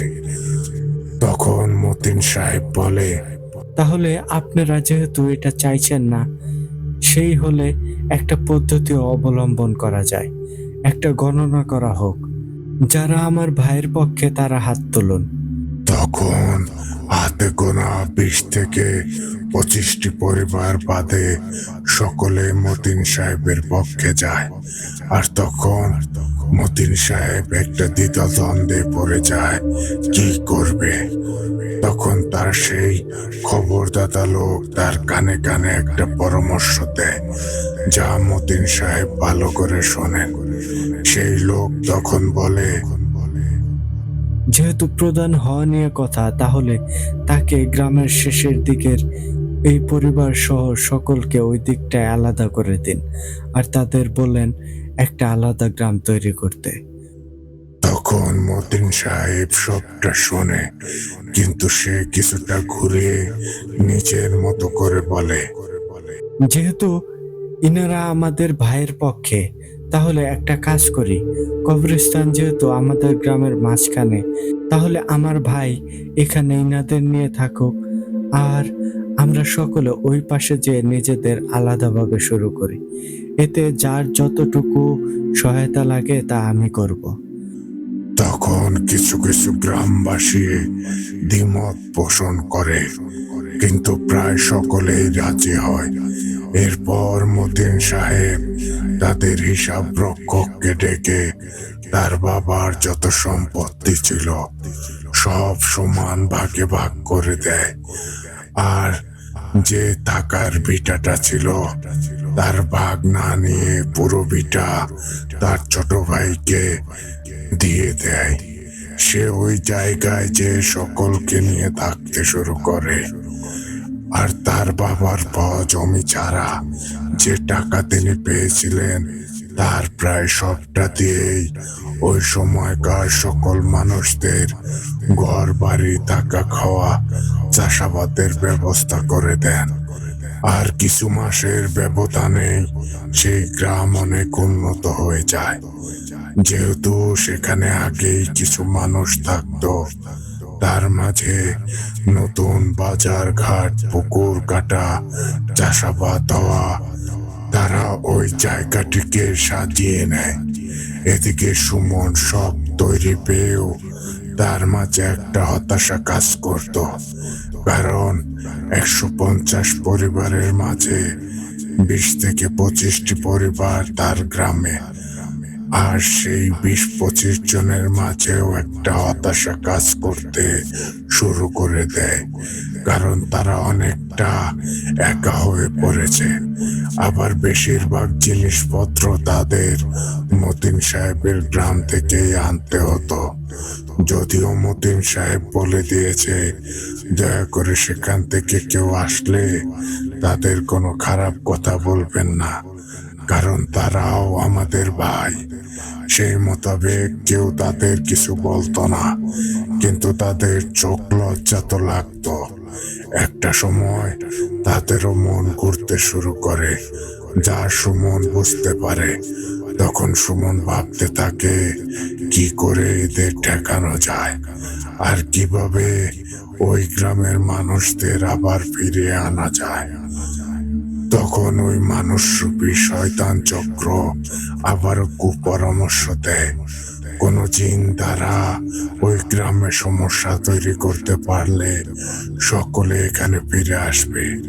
তখন সুমন যে একটা ভয়ঙ্কর শয়তান তান্ত্রিকের শরণাপন্ন হয় আর তাকে সবকিছু খুলে বলে।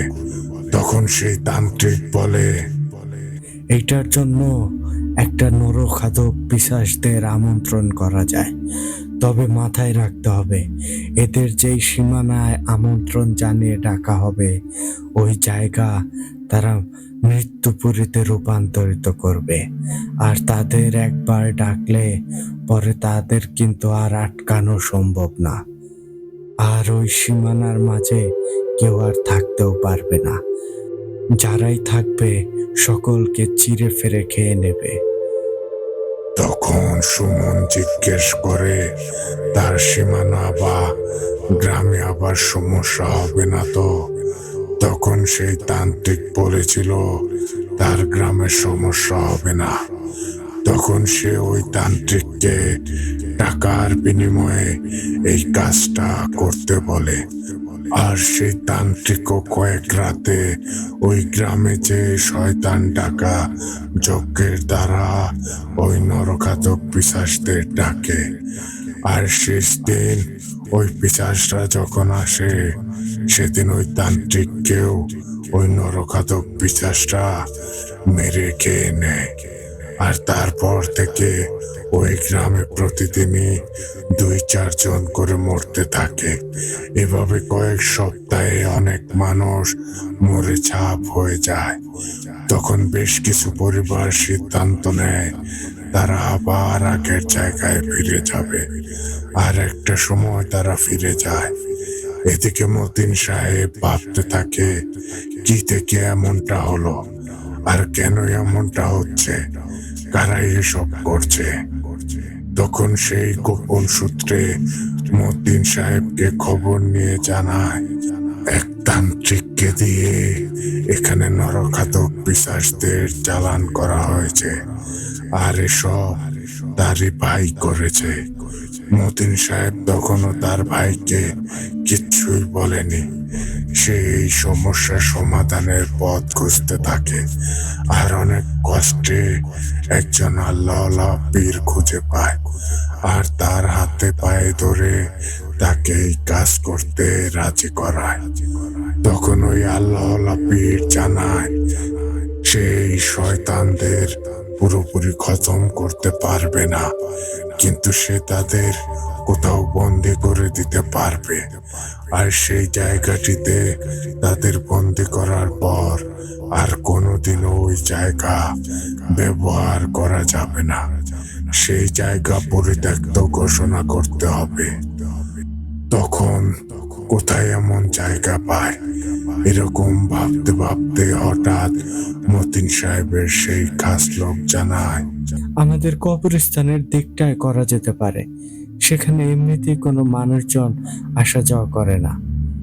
তখন মতিন সাহেব বলে, না, এটা করা যায় না। আর এটা করলে মানুষ মারা গেলে নতুন করে কোথায় দাফন করা হবে? তখন সেই লোক বলে, ওই কবরস্থানেই করা হবে, কিন্তু তা এই পাশ বন্ধ রাখা হবে। আর আপনার ভাই এত বড় জঘন্য কাজ করেছে, তার ফলে তাকে এটা ছাড়তে হবে। আর আপনি এটাতে রাজি না হলে আমি পুরো গ্রামবাসীকে জানিয়ে দেব।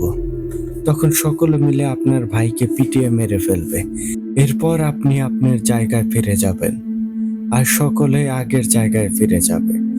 আর পীর সাহেব এখানে ওই পিশাচদের বন্দি করবে। তখন কবরস্থান লাগবে না। এখন চিন্তা করে দেখেন। তখন মতিন সাহেব অনেক চিন্তা করে বলে, ঠিক আছে, কবরস্থানের এই পাশটা এটা করা যায়, আর মানুষ মারা গেলে আমরা অপর পাশে ব্যবহার করব।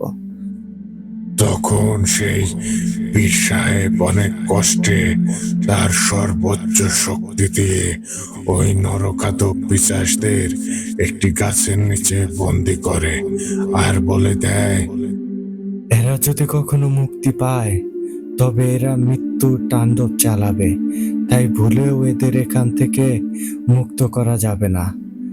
আর কোন গাছের নিচে পুঁতেছিল তা জানায়নি সেই পীর, কারণ যদি আবার তার ভাই সেই কাজ করে বা কেটে ওদের মুক্ত করে দেয়, তাহলে ওই সময় পীর সাহেবও মারা যাবে। আর তারপর থেকে ওই কবরস্থানের ওই দিকটা বন্ধ। এদিকে মতিন সাহেব তার ভাইকে একটা চিঠি পাঠায়।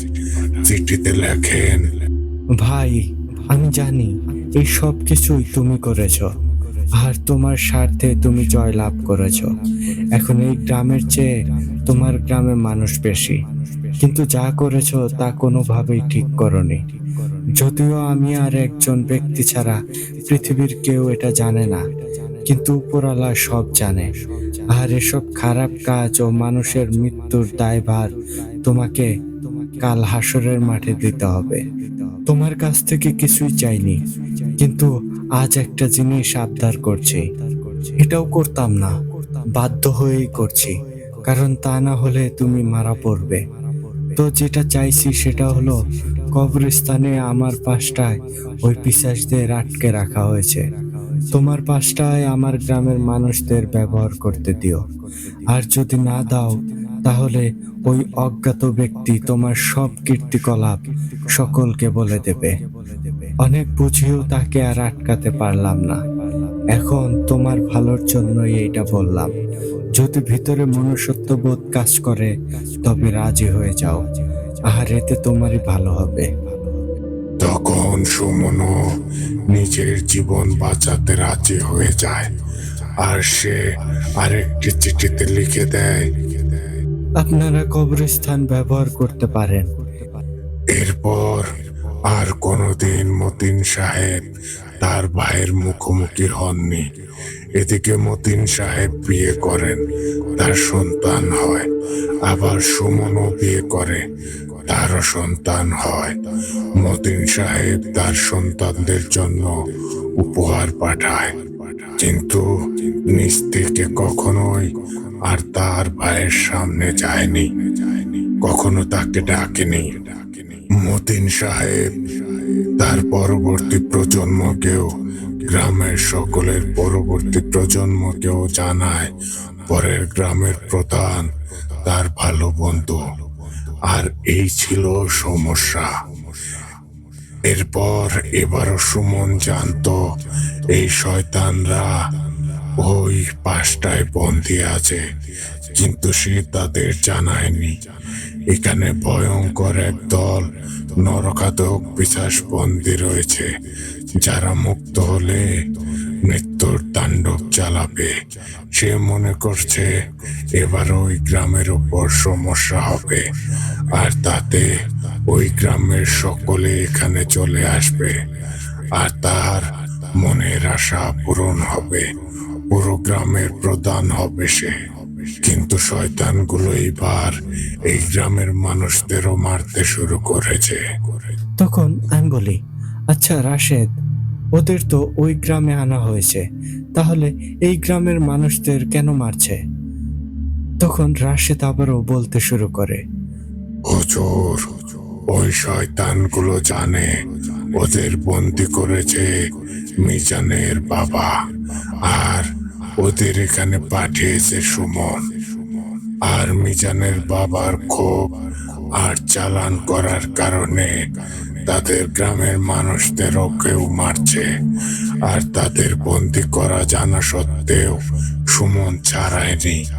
এই জন্য এই গ্রামের মানুষদের কেউ মারছে, আর সবার শেষে সুমন আর মিজানকে মারবে। আর মিজান ওই কাজ করেছে অন্যদের খপ্পরে পড়ে। মিজানকে একদল কান পরা দেয়, কবরস্থান খুলে দিলে আমাদের গ্রামের মানুষকে এখানেই দাফন করা যাবে, আমাদের আর ওখানে যেতে হবে না। আর এদিকে সেখানকার বিশাল দানবীয় গাছগুলো বিক্রি করে অনেক মুনাফা হবে। আর এসবের পাল্লায় পরেই মিজান এই কাজ করে, আর সে অমানুষগুলো টাকার লোভে এত বড় একটা বিপর্যয় ডেকে আনে। তখন রাশেদের মুখ থেকে সবটা শুনে আমার কাছে সবকিছু একদম কাচের মতো স্বচ্ছ হয়ে যায়। সুমন কেন গ্রামবাসী ও কামালদের চুপ করে থাকতে বলেছে? তার গ্রামের লোকদের মিজান সাহেবের লোকেরা মেরেছে, তারপরও সে কোনো প্রতিবাদ করেনি। তখনই আমার নাকে একটা মিষ্টি সুঘ্রাণ আসে। তখন আমি বুঝে যাই সে আসছে। তখনই ঘরের দরজা দিয়ে একটি সুন্দর আলোয় ভেসে দায়ান সেখানে উপস্থিত হয়, আর এসেই আমাকে সালাম দেয়। তখন আমি হেসে সালামের জবাব দেই, আর তাকেও সালাম দেই। তখন দায়ান সালামের জবাব দিয়ে বলে, হুজুর, কেমন আছেন? তখন আমি বলি, ভাই আলহামদুলিল্লাহ, আল্লাহ ভালো রেখেছে, আপনি কেমন আছেন? তখন দায়ান বলে, হুজুর, আমি আল্লাহর রহমতে সব সময় ভালো থাকি, আর রাশেদের থেকে সবটা শুনেছেন নিশ্চয়ই। তখন আমি একটু মনমরা হয়ে বলি, ভাই সবই শুনলাম, কিন্তু কি করব বুঝে উঠতে পারছি না, কারণ তাদের কথা দিয়ে ফেলেছি। আর তাদের থেকে বড় কথা, ভাই এই সুমনকে সাহায্য করা মোটেও ঠিক না, আর মিজানকে একদিকে করা ঠিক, আবার আরেক দিকে বিবেচনা করা ঠিক না। কিন্তু কি করব বুঝে উঠতে পারছি না। আর এদের এই দাঙ্গার মাঝে নিরীহ গ্রামবাসীরা ফেঁসে গিয়েছে, তাদের জীবন যাচ্ছে। তখন দায়ান বলে, হুজুর, কাদের আপনি নিরীহ বলছেন? এই কালামদের, ওরা যদি ওই সময় মতিনের হাত শক্ত করে ধরে সেখানেই থাকতো, তাহলে আজ এই সমস্যা হতো না। আর একটা সময় সকলে বিপদ কাটিয়ে উঠলে সুমনের পক্ষের সকলে একটা সময় এক হয়ে যেত, আর বর্তমানে তারা এই কবরস্থান খুলতো না। কারণ তখন এক গ্রাম থাকলে কবরস্থান খোলার সিদ্ধান্ত হলে বেশিরভাগ মানুষ না খোলার দিকে ঝুঁকে এই বিপদ তাদের ঘাড়ে ডেকে আনতো না। এইসব যা হচ্ছে তা সম্পূর্ণ নিজেদের পাপের বোঝা।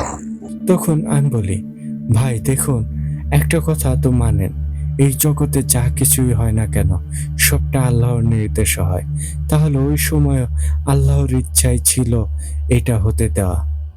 তখন দায়ান বলে, হুজুর, আল্লাহ তো এটাও বলেছেন, তোমাদের সকলকে আমি আকল নামক একটা জিনিস দিয়েছি, আর তাকে ব্যবহার করে তোমরা তোমাদের পথ চলো, ভালো মন্দ বেছে চলাফেরা করো। তখন আমি বলি, ভাই আপনার কথাও ঠিক, কিন্তু এখন কথা দিয়ে ফেলেছি, কি করব বলেন?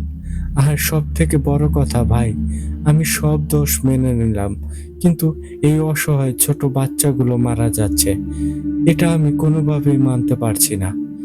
তখন দায়ান এক দৃষ্টিতে আমার দিকে চেয়ে থাকে, আর কিছু সময় পর একটা মুচকি হাসি দিয়ে বলে, হুজুর, আল্লাহ আপনাকে এতটা নরম হৃদয়ের বানিয়েছেন কেন এইটা আসলে বুঝতে পারি না। আপনার অন্তরটা আসলেই অনেক নরম, আর সব দিকে আপনার সাথে আমার মিললেও এই দিকটায় মেলে না। আপনি যতটা নরম হয়ে ভাবেন, আমি সব সময় তার উল্টো শক্ত হয়ে ভাবি। তখন আমি বলি, ভাই আমি নিজেও জানি না আল্লাহ কেন আমার অন্তর এতটা নরম করেছেন, হয়তো এটাও আল্লাহর একটা নিয়ামত। তখন দায়ান বলে, অবশ্যই হুজুর, এটা আল্লাহর অনেক বড় নিয়ামত। কারণ মানুষের অন্তরে যদি এই নমনীয়তা না দিত, তাহলে এত দীর্ঘ লম্বা সময় মানব জাতিকে আল্লাহ টিকিয়ে রাখতেন না। আর মানুষের মাঝে সারা সময় ঝামেলা বেঁধে থাকতো, আর একে অপরকে জানের দুশ্মন মনে করতে থাকতো। তখন আমি বলি, আসলেই ভাই আপনার কথায় অনেক যুক্তি আছে, এমনটা করে কখনো ভেবে দেখিনি। তখন দায়ান বলে, হুজুর, এসব কথা এখন থাক, কাজের কথা বলি। এই কাজ আমি করব, কিন্তু এই কাজের পর আপনি এই সুমনের মুখোশ সকলের সামনে তুলে ধরবেন, আর মিজানের লোভ করার বিষয়টাও তুলে ধরবেন। তাহলে এই কাজ আমি করব। তখন আমি এক বাক্যে দায়ানের কথায় রাজি হয়ে যাই। তখন দায়ান বলে, হুজুর, এই কাজে শুধু রাজি হলেই চলবে না, এখানে আপনাকে নিয়ে অনেক ভয় রয়েছে। আপনি এই কাজ করতে হলে এখান থেকে বের হওয়ার আগে নিজের শরীর ভালো করে বন্ধ করবেন, আর জমজমের পানি সাথে নিয়ে নেবেন। আর সেখানে যে সকলকে বলবেন এই রাতে কেউ যাতে ভুলেও নিজেদের ঘর থেকে একটি কদমও বাইরে না ফেলে। আর পুরো গ্রামের সকলকে বলবেন সকলে নিজ নিজ বাড়িতে কোরআন তেলাওয়াত করতে পারে যারা, তারা যেন কোরআন তেলাওয়াত করতে বসে, জিকির করে। অমুসলিম হলে বলবেন তার মুসলিম ভাইদের ঘরে যেয়ে থাকতে, আর বাচ্চাদের ঘরে সকলের মাঝে রাখতে বলবেন। ঘরের জানালাও যাতে কেউ না করে। আর রাশেদ, আপনি সার্বক্ষণিক হুজুরের পাশে থাকবেন, নিজে থেকে কোনো শয়তানের দিকে আক্রমণ করতে যাবেন না। হুজুর ওই কবরস্থানে যে বৃত্ত করে সেখানে বসলে আপনি হুজুরের সাথে সেই বৃত্তের মাঝে থাকবেন। তখন আমি আর রাশেদ ঠিক আছে বললে দায়ান সব বলে সেখান থেকে চলে যায়। এরপর আমি আসরের ওয়াক্তের অপেক্ষা করতে থাকি। আর দুপুর পেরিয়ে যেই আসরের ওয়াক্ত হয় তখন আমি আসরের সালাত শেষ করে সঙ্গে সঙ্গে শরীর বন্ধ করে জমজমের পানি নিয়ে ঘর থেকে বেরিয়ে পড়ি। আর ঘর থেকে বেরোতেই দেখি আজ প্রকৃতি কেমন যেন একটা দম ধরে আছে। সবটা কেমন যেন নিস্তব্ধতা বিরাজ করছে। এরপর আমি হেঁটে নদীর পাড়ে চলে যাই। ওই জায়গায় যে নদীর ওপারে চোখ পড়তেই দেখি ওই গ্রামের ওপর একটা বিশাল কালো মেঘ ঘূর্ণির মতো ঘুরছে। সেই কালো মেঘটি পুরো গ্রাম আচ্ছাদিত করে রেখেছে। আর সেখানে নদীর তীরে ২-৩টা নৌকা দেখি নদী পারাপারের জন্য। তখন একটা নৌকায় চেপে ওই পারে যাই। আর সব নৌকার মাঝিদের বলি, আপনারা নদীর এই পারের হন অথবা ওই পারের হন, এখন নৌকা চালানো বন্ধ করে যে যার বাড়িতে চলে যান। আর যারা এই গ্রামের তারা সকলে সুমন সাহেবের বাড়ির দিকে আসেন। তখন তারা জিজ্ঞেস করে কি হয়েছে, কিন্তু আমি তাদের কিছু বলিনি। আর বলার মতো সময় নেই। শুধু এইটুকু বলি, যদি বাঁচতে চান তাহলে আজ সব বন্ধ করে যে যার বাড়িতে চলে যান। তখন তারা আমার কথা মতো নৌকা চালানো বন্ধ করে যে যার বাড়িতে চলে যায়। আর একজন এই গ্রামের থাকায় সে আমাকে নিয়ে সুমন সাহেবের বাড়ির দিকে নিয়ে যেতে শুরু করে। আর কিছু সময়ের মাঝে আমরা সেখানে পৌঁছে যাই। সেখানে পৌঁছে আমি ওই মাঝিকে বলি, কালাম ভাইকে ডেকে আনেন আর দ্রুত ডেকে আনবেন। তখন সে মাঝি যে কালাম ভাইকে সহ আরো কয়েকজনকে ডেকে আনেন। তখন কালাম ভাই ও যারা আমার মাদ্রাসায় গিয়েছিল সকলে সেখানে উপস্থিত হয়। আর আমাকে দেখতে পেয়ে তারা সকলে এসে আমাকে জড়িয়ে ধরে। তখন আমি বলি, ভাই, এখন কুশল বিনিময় করার সময় নেই। যা বলছি তা শুনুন আর সেই মোতাবেক কাজ করুন। একটি কথাও আমাকে জিজ্ঞেস করবেন না কি হয়েছে না হয়েছে। যা বলার আমি পরে বলবো আপনাদেরকে। তখন কালাম ভাই বলে, হুজুর, আপনি বলেন, আমরা শুনছি। তখন আমি বলি, এখনই পুরো গ্রামবাসীকে ডেকে আনেন এই জায়গায় আর বলবেন সব কাজ ফেলে এখানে আসতে। কেউ যাতে ১ মিনিটও কাল বিলম্ব না করে। তখন কালাম ভাই যে তাদের গ্রামের সকলকে ডেকে সেখানে উপস্থিত করে। আর সেখানে সুমন সাহেবও আসে। তখন আমি বলি, সকলে কি এখানে হাজির হয়েছে? তখন কালাম ভাই বলে, জি হুজুর, সকলেই আছে এখানে। তখন আমি বলি, না, এখানে এখনো পুরো গ্রামবাসী উপস্থিত হয়নি। তখন সুমন সাহেব বলে ওঠে, হুজুর, এখানে সকলেই উপস্থিত হয়েছে। তখন আমি চোখ বড় বড় করে বলি, আপনি একটিও কথা বলবেন না। আর সকলকে উদ্দেশ্য করে বলি, যদি এই লোক কোনো কথা বলে তাহলে আমি এই কাজে হাত দেব না, এখনই এখান থেকে চলে যাব। তখন সুমন সাহেব কিছু বলতে নিলে পুরো গ্রামের সকলে তাকে বলে, চাচা, চুপ করে থাকেন, হুজুর কি বলছে তা শুনুন। তখন সুমন সাহেব চুপ করে আমার দিকে রাগী দৃষ্টিতে তাকিয়ে থাকে। তখন আমি সেসব তোয়াক্কা না করে কালাম ভাইকে বলি যে মিজান সাহেব সহ এই গ্রামের বাকিদের সকলকে ডেকে আনেন। তখন কালাম ভাই বলে, হুজুর, আপনি হয়তো আমার কথা ঠিক মতো শোনেননি। মিজান সাহেবরা পরের গ্রামের। তখন আমি বলি, আমি সব শুনেছি, সব বুঝেছি। আর ঠিক বলছি, মিজান সাহেব এই গ্রামের। আর ওই গ্রামের সকলেও এই গ্রামের, তাই তাদেরও এখানে ডাকেন। তখন অনেকে বলাবলি করতে শুরু করে, না, তাদের ডাকবে না, তারা বিশ্বাসঘাতক, তারা আমাদের উপর আক্রমণ করেছে, তাদের সাথে কোনো সম্পর্ক নেই। তখন আমি সুমন সাহেবের দিকে তাকিয়ে বলি, আপনাদের সকলের চোখের ওপর পর্দা পড়ে আছে, যা আমি এই কাজের পর তুলব। কারণ এখন আমি বলতে পারছি না, কারণ বলতে গেলে রাত হবে। আর তার ফলে আরো ভালো কিছু অসহায় মানুষের প্রাণ যাবে। আর যদি তাদের না ডাকেন তাহলে আমি এক্ষুনি চলে যাব। তখন কালাম ভাই বলে, সকলে শান্ত হন, আর আমি সবটা দেখছি। এরপর সকলে শান্ত হলে আমি কালাম ভাইকে বলি, ভাই, হাতে কিন্তু সময় স্বল্পতা, সুতরাং যা বলছি খুব দ্রুত করেন। তখন তিনি ৩০-৪০ জনের একটা দল করে মিজান সাহেবের কাছে পাঠান। আর তাদেরকে বলে দেন আহমেদ হুজুর তাদেরকে ডেকেছে। যদি এই সমস্যা থেকে বাঁচতে চায় তাহলে তারা যাতে এখানে চলে আসে আর সাথে পুরো গ্রামবাসীদের নিয়ে আসে। তখন সকলে দৌড় শুরু করে সেখানে যাওয়ার জন্য। আর যে মাগরিবের ১০-১৫ মিনিট আগে সবাই চলে আসে। তখন আমি বলি, দেখুন সময় খুবই কম, যা বলছি কান খাড়া করে শুনুন। আপনাদের এই সমস্যার সমাধান করতে আমি এখানে এসেছি। আমি আসতাম না, একটি কথায় আমি আটকা পড়ে যাই, কারণ আমি এই কালাম ভাইকে কথা দিয়ে ফেলেছি। নয়তো এই জঘন্য কাজকারী ও তাদের সমর্থন করা মানুষদের সাহায্য করতে আসতাম না। তখন গ্রামবাসীদের কয়েকজন বলে, হুজুর কি বলছেন এসব? আর কালাম ভাইকে বলে, এই কাকে নিয়ে আসলি? এই লোক কোনো পাগল নয় তো? তখন কালাম ভাই বলে, হুজুর যা বলছে চুপ করে শোনেন, না হয় চলে যান, কারণ নিজের জীবনের চিন্তা না করে এই লোক এখানে এসেছে। এর আগে এক পুরোহিত এসেছে, দেখেননি তার কি নির্মম মৃত্যু হয়েছে? সব জেনে এই লোক এসেছে, তার মানে সে আসলেই পাগল। সে আল্লাহর পাগল, মানব কল্যাণের পাগল। একটি কথাও কেউ বলবেন না। তখন আমার বুকটা ভরে যায়। তখন আমি বলি, দেখুন কথা বলে আমার সময় নষ্ট করবেন না।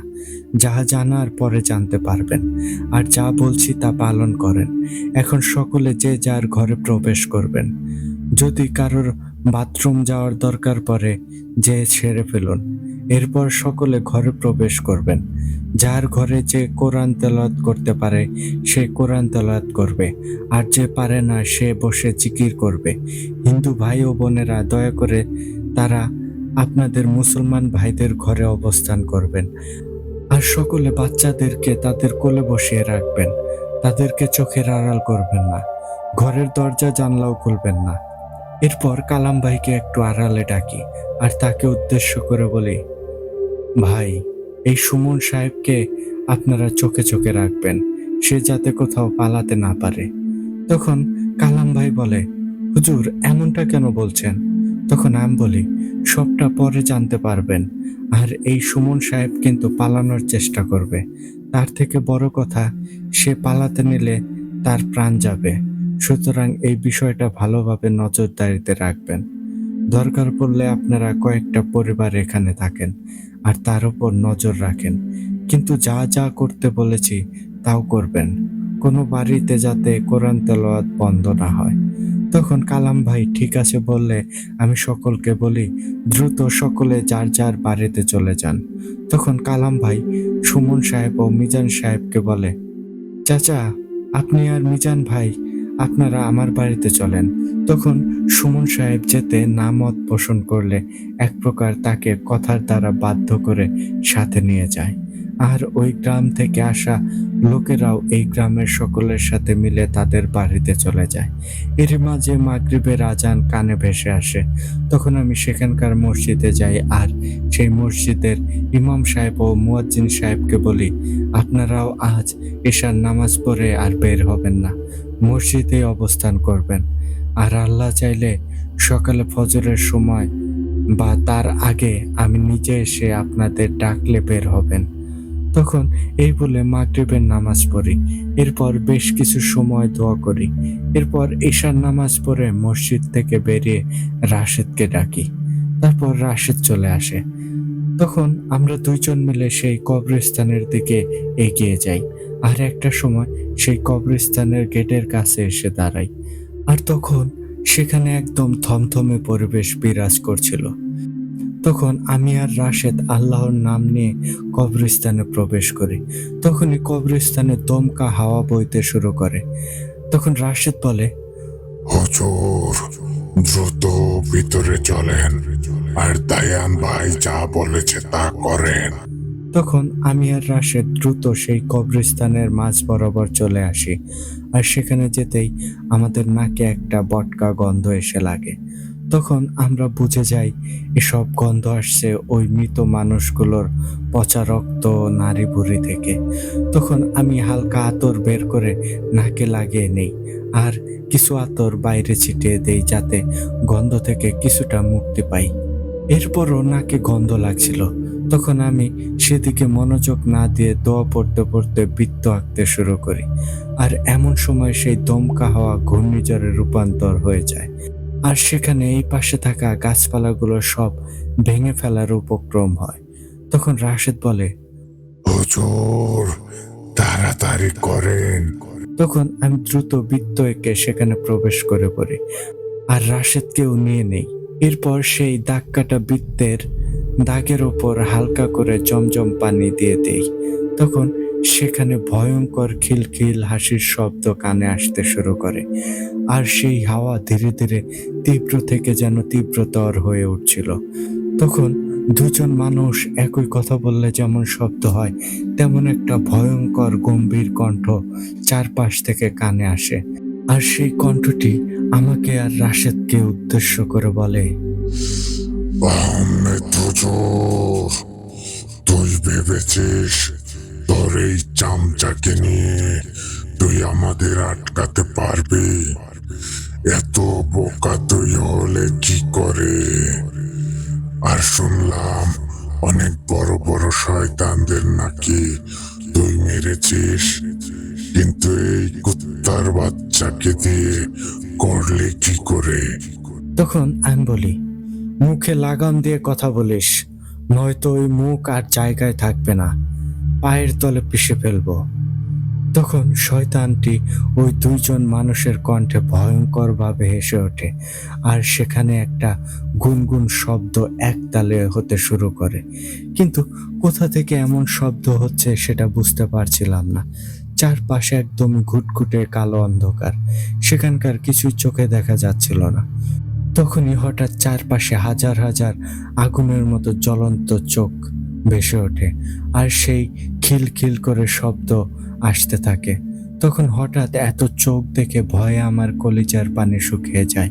তখন রাশেদ বলে, হুজুর, ঘাবড়াবেন না, এই বৃত্তে থাকা অবস্থায় আমরা নিরাপদ। তখন শয়তানগুলো বলে, কিরে আহমেদ, দেখে ভয় পেলি নাকি? তোকে আজ ভাগ করে খেলেও তো কম পড়বে। আর ওই বৃত্তে দাঁড়িয়ে আছিস কেন? সাহস থাকলে বাইরে আয়। তখন আমি বলি, পারলে এই বৃত্তের মাঝে আয়। তখন শয়তানগুলো বলে, বুঝেছি, তুই এইভাবে হাতের নাগালে আসবি না।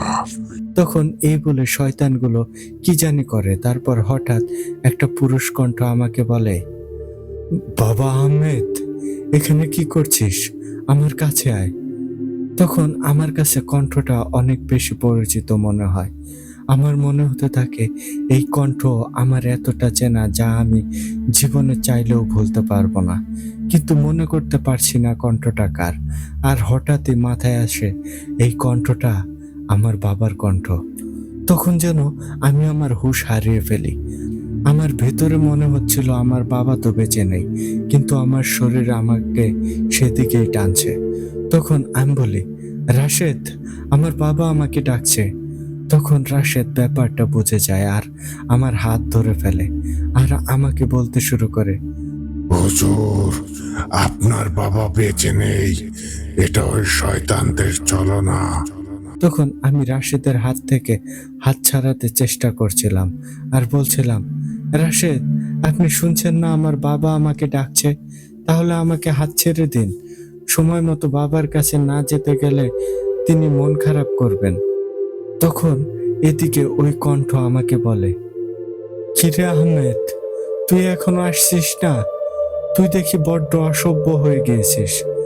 তখন রাশেদের মাথায় দায়ান বলে, রাশেদ, হুজুরকে ওরা বশ করে নিয়ে যাচ্ছে, দ্রুত জমজম পানি হুজুরের উপর ছিটিয়ে দিন। তখন রাশেদ তার আরেক হাত দিয়ে আমার থেকে জমজমের পানি নেয়, এরপর সেই পানি আমার উপর ছিটিয়ে দেয়। তখন আমার হুঁশ ফিরে আসে আর আমি বলি, কি ব্যাপার ভাই, আমার উপর পানি ছিটাচ্ছেন কেন? তখন রাশেদ বলে, হুজুর, এখানে নিজেকে শক্ত করুন, কোনো দিকে কান দেবেন না, শয়তান ছলনা দেওয়ার অনেক চেষ্টা করবে। তখন আমি বলি, ভাই সেটা ঠিক আছে, কিন্তু কণ্ঠটা একেবারে তো আমার বাবার মতো মনে হলো। মনে হয় বাবা আমাকে ডাকলো, আর আমি না যাওয়াতে তিনি মন খারাপ করেছে। তখন রাশেদ বলে, হুজুর, আপনার এখনো মায়ার রেশ কাটেনি। জমজমের পানি পান করুন। তখন আমি রাশেদের কথা মতো জমজমের পানি বিসমিল্লাহ বলে 3 ঢোক পানি খাই। তখন রাশেদ বলে, হুজুর, আপনার বাবা আপনাকে কখনোই তুই করে কি ডেকেছে? তাহলে আপনি বুঝলেন না, এই শয়তানরা আপনার বাবার কণ্ঠ ব্যবহার করে আপনাকে কি ভাষায় ডাকলো? তখন আমি বলি, তাই তো, সেই কণ্ঠটি আমাকে তুই করে ডাকলো। তখন রাশেদ বলে, এবার তাহলে বুঝতে পেরেছেন? তখন আমি বলি, ভাই, বুঝতে পেরেছি।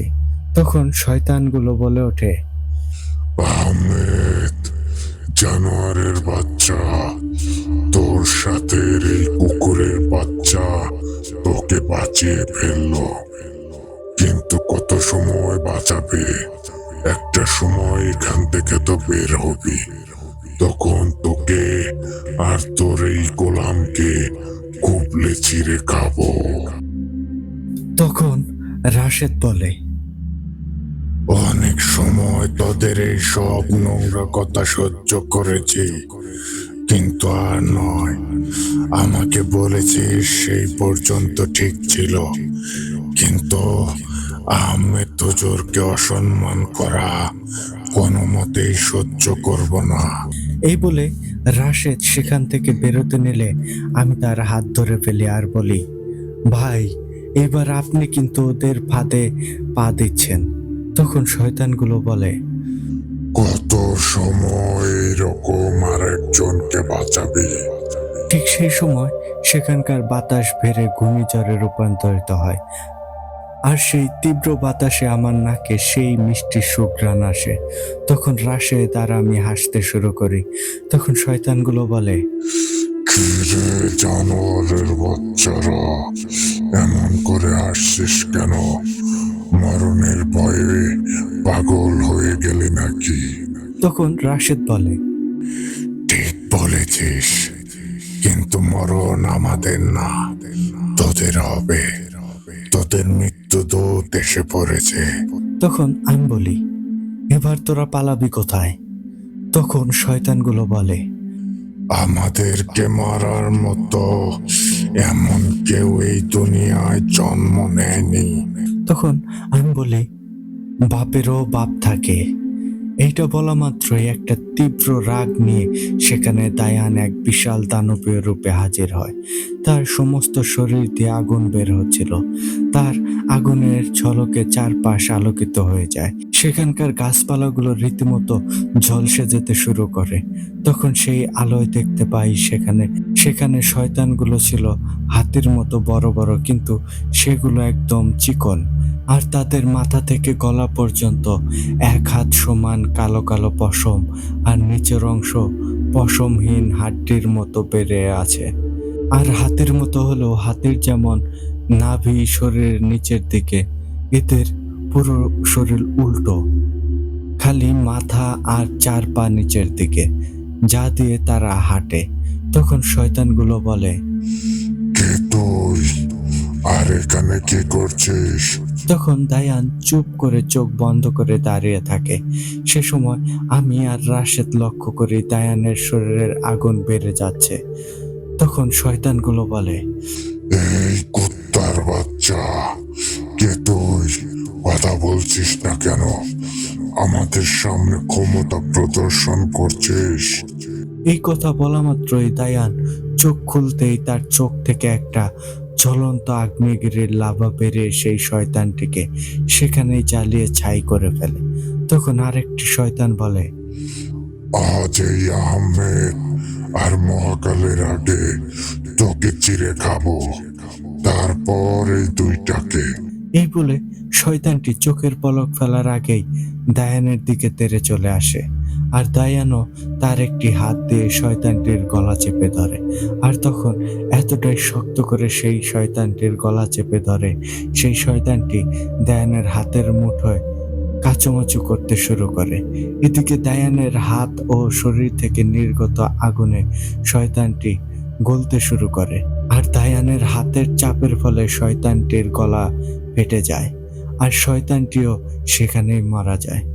তখন বাকি শয়তানগুলো চোখ বন্ধ করে পালাতে শুরু করে। তখন দায়ানের শরীর থেকে শত শত তার অবয়ব বেরোতে শুরু করে, আর তারা বেরিয়ে এক একজন এক এক দিকে ছুটতে শুরু করে। তারা প্রত্যেকেই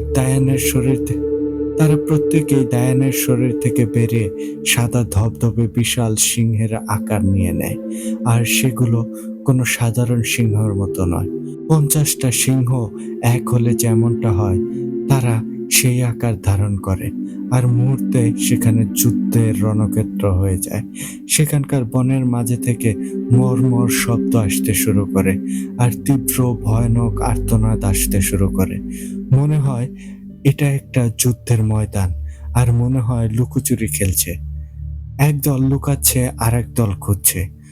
তখন কিছু সময়ের মাঝে দায়ানের ভেতর থেকে বের হওয়া সেই দানবীয় সিংহরা ঘাড় কামড়ে শত শত শয়তানদের এনে ফাঁকা পাশে ছুঁড়ে মারে, আর একে একে তারা দৌড়ে এসে দায়ানের মাঝে প্রবেশ করে।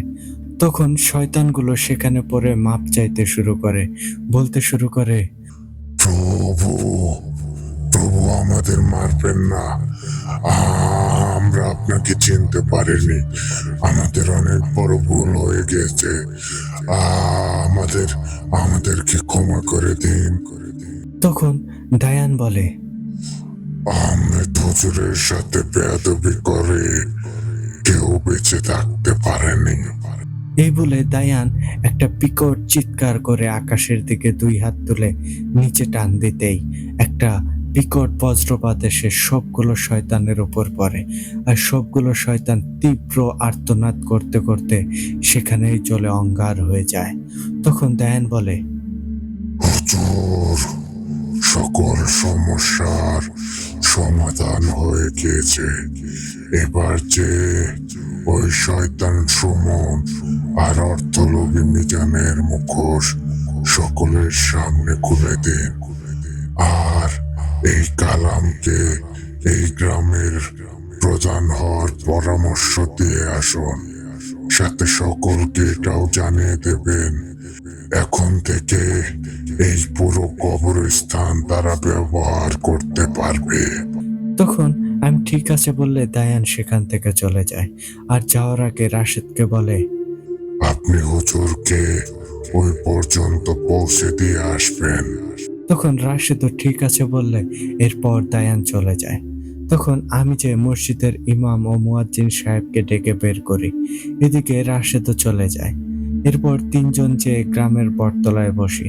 তখন মুয়াজ্জিন ও ইমাম সাহেব বলে, আমরা যে সকলকে নিয়ে আসি। তখন তারা যে সকলকে ডেকে আনে, এরপর 2 গ্রামের সকলে একত্রিত হলে তখন আমি বলি, আপনাদের 2 গ্রামের যেই অভিশাপ লেগেছিল তা কেটে গিয়েছে, আর এখানে একদল শয়তান নরখাদক পিশাচদের আগমন ঘটেছিল। তখন সকলে খুশিতে উল্লাসে মেতে ওঠে। তখন আমি বলি, দেখুন, আপনারা খুশি পালন করেন, কিন্তু আমার কিছু কথা বলার আছে, তাহাকে শুনুন। এরপর আমি বলতে শুরু করি, দেখুন, আজ আপনাদের কিছু কথা বলবো। এই সত্যটা আপনারা কেউ জানেন না, শুধুমাত্র একজন ব্যক্তি ছাড়া। তখন কালাম ভাই বলে, কি সত্য হুজুর? আবার বলছেন একজন জানে, এর মানে কি? তখন আমি বলি, কালাম ভাই, আমার কথার মাঝে আটকাবেন না। তখন কালাম ভাই বলে, হুজুর মাফ করবেন, আপনি বলেন, সকলে শুনছি। তখন আমি বলি, দেখুন, একজন মানুষ সত্যটা জানে বলছি, আর সেটা হলো আপনাদের মাঝে লুকিয়ে থাকা মানুষ নামের একজন শয়তান। সে আর কেউ নয়, সে হচ্ছে এই সুমন। তখন সকলে আমার মুখের দিকে একবার তাকায়, আবার সুমন সাহেবের মুখের দিকে একবার তাকায়। তখন আমি রাশেদের থেকে যেইভাবে শুনেছিলাম ঠিক একইভাবে বিস্তারিতভাবে পুরো গ্রামবাসীদের জানাই।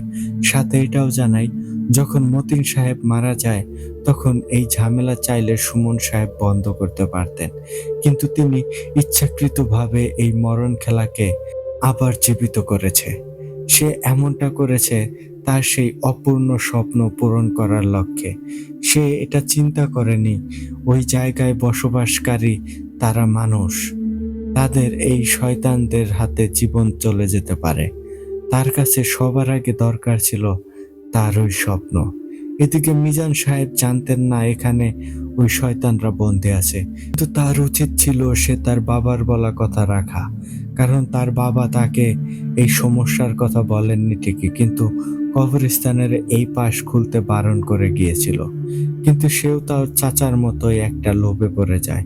মিজান সাহেব পরে অর্থের লোভে, যার জন্য এত এত নিরীহ মানুষের প্রাণ হারায়।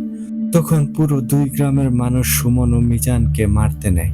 তখন আমি বলি, দেখুন, এদের আপনারা মারবেন না। এদের মেরে ফেললে এরা পাপ মুক্ত হয়ে যাবে। এদের এভাবে ছেড়ে দিন।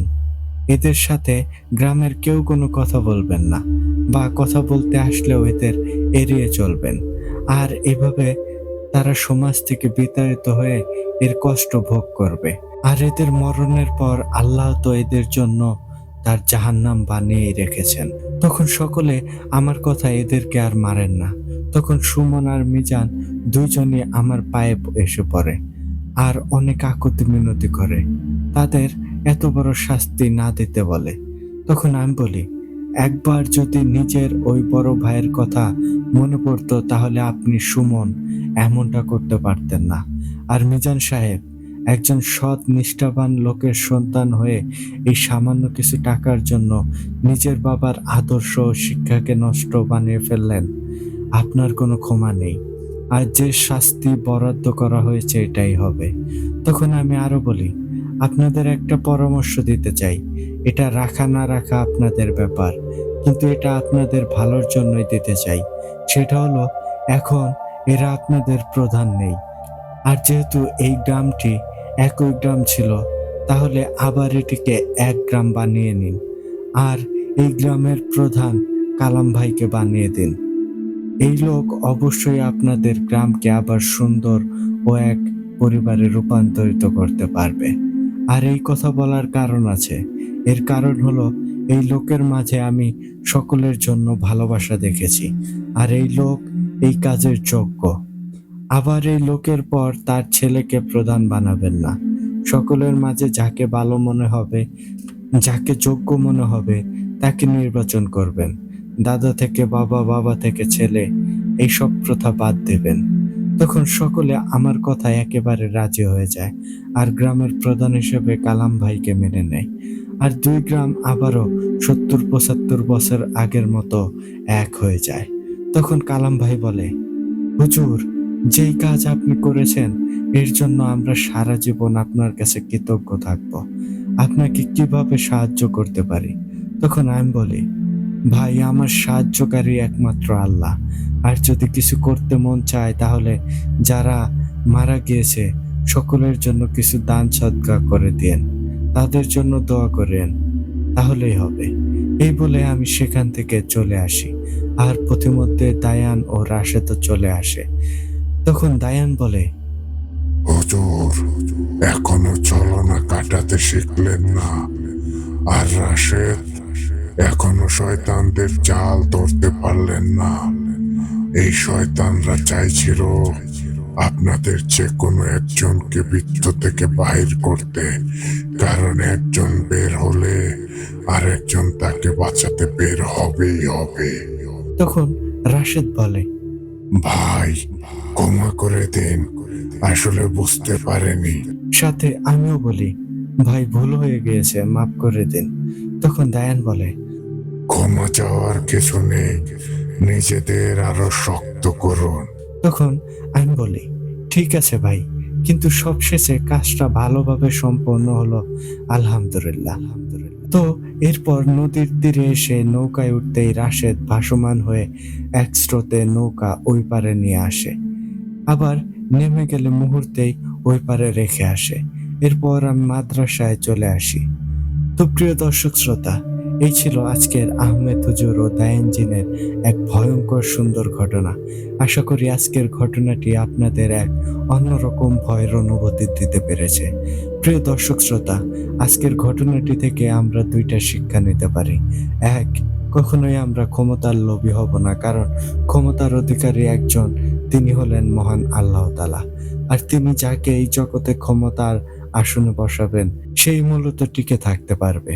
তাছাড়া কেউ জোরপূর্বক বসতে চাইলে আল্লাহ তাকে লাঞ্ছনা বাঞ্ছনা দিয়ে তাড়াবেন। যেমনটা সুমন সাহেবের হয়েছে।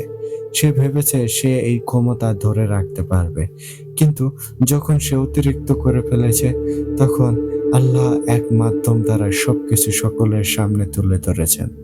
আর তাই শেষ জীবন হয়েছে ঘৃণা ও তাকে পরিহার করার মধ্য দিয়ে।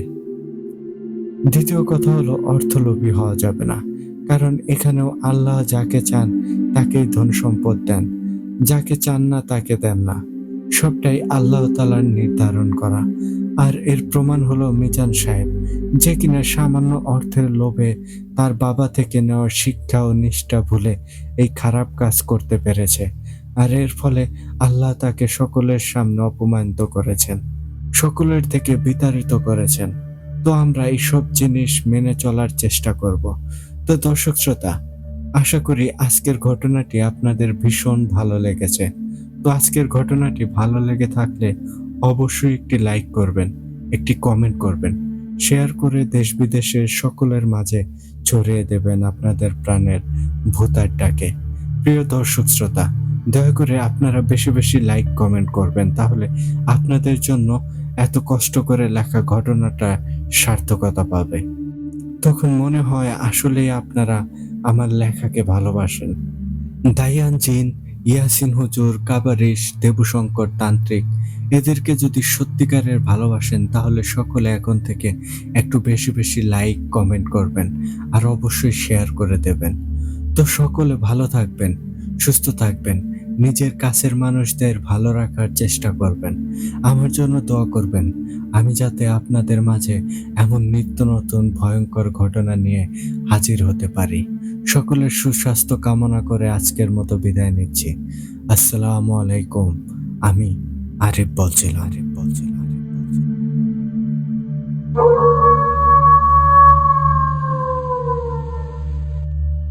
ওয়ালাইকুম আসসালাম আরিফ ভাই। হোয়াট এ স্টোরি ভাই, হোয়াট এ স্টোরি। অনেক অনেক বেশি দুর্দান্ত একটা ঘটনা ছিল ভাই। সত্যি বলতে আরিফ ভাই, আমি নিজেই ফিল করতে পারছিলাম যে দায়ানের ভয়াবহতা কতটা। আসলে দায়ান জিনের ঘটনাগুলো সত্যিই অনেক বেশি স্পেশাল হয়ে থাকে। এর জন্যই আমাদের দর্শক শ্রোতা বন্ধুরাও এই ঘটনার জন্য এত এত বেশি কমেন্ট করেন। তো ধন্যবাদ আরিফ ভাই এত সুন্দর করে ঘটনাটি লিখে পাঠানোর জন্য। সত্যি বলতে আমি নিজেও অনেক বেশি কিন্তু সিক, এটা আরিফ ভাই আপনি নিজেও জানেন। তারপরেও আপনার ঘটনা পড়ার লোভ সামলাতে না পেরে কিন্তু এতটা কষ্ট হলেও ঘটনাটা আমি চেষ্টা করেছি ভালোভাবে দর্শক শ্রোতা ভাই বোনেদের মাঝে উপস্থাপন করতে। জানি না কতটুকু করতে পেরেছি, তবে আমি চেষ্টা করেছি আমার বেস্টটা দেওয়ার জন্য। তো দর্শক শ্রোতা, আপনারা কিন্তু অবশ্যই কমেন্ট করে জানিয়ে দেবেন আমাদের আরিফ ভাইয়ের এই ঘটনাটি আপনাদের কাছে কেমন লেগেছে। আপনাদের মূল্যবান মতামত অবশ্যই আমাদের সাথে শেয়ার করবেন। ওয়ান্স এগেইন আরিফ ভাই আপনাকে ধন্যবাদ জানাতে চাই, সেই সাথে ধন্যবাদ জানাতে চাই আমাদের সকল লিসেনারদেরকে যারা এতক্ষণ আমাদের ঘটনাগুলো শুনছিলেন। তো আমি ইমরান এইচ খান, আজকের মতো এখানে বিদায় নিচ্ছি। কথা হচ্ছে আগামী এপিসোডে নতুন আর দুর্দান্ত ভয়ঙ্কর কোনো এক ঘটনা নিয়ে। টিল দেন সবাই ভালো থাকুন, সুস্থ থাকুন, আর হ্যাঁ, ভূতারটার সাথেই থাকুন। আসসালামু আলাইকুম।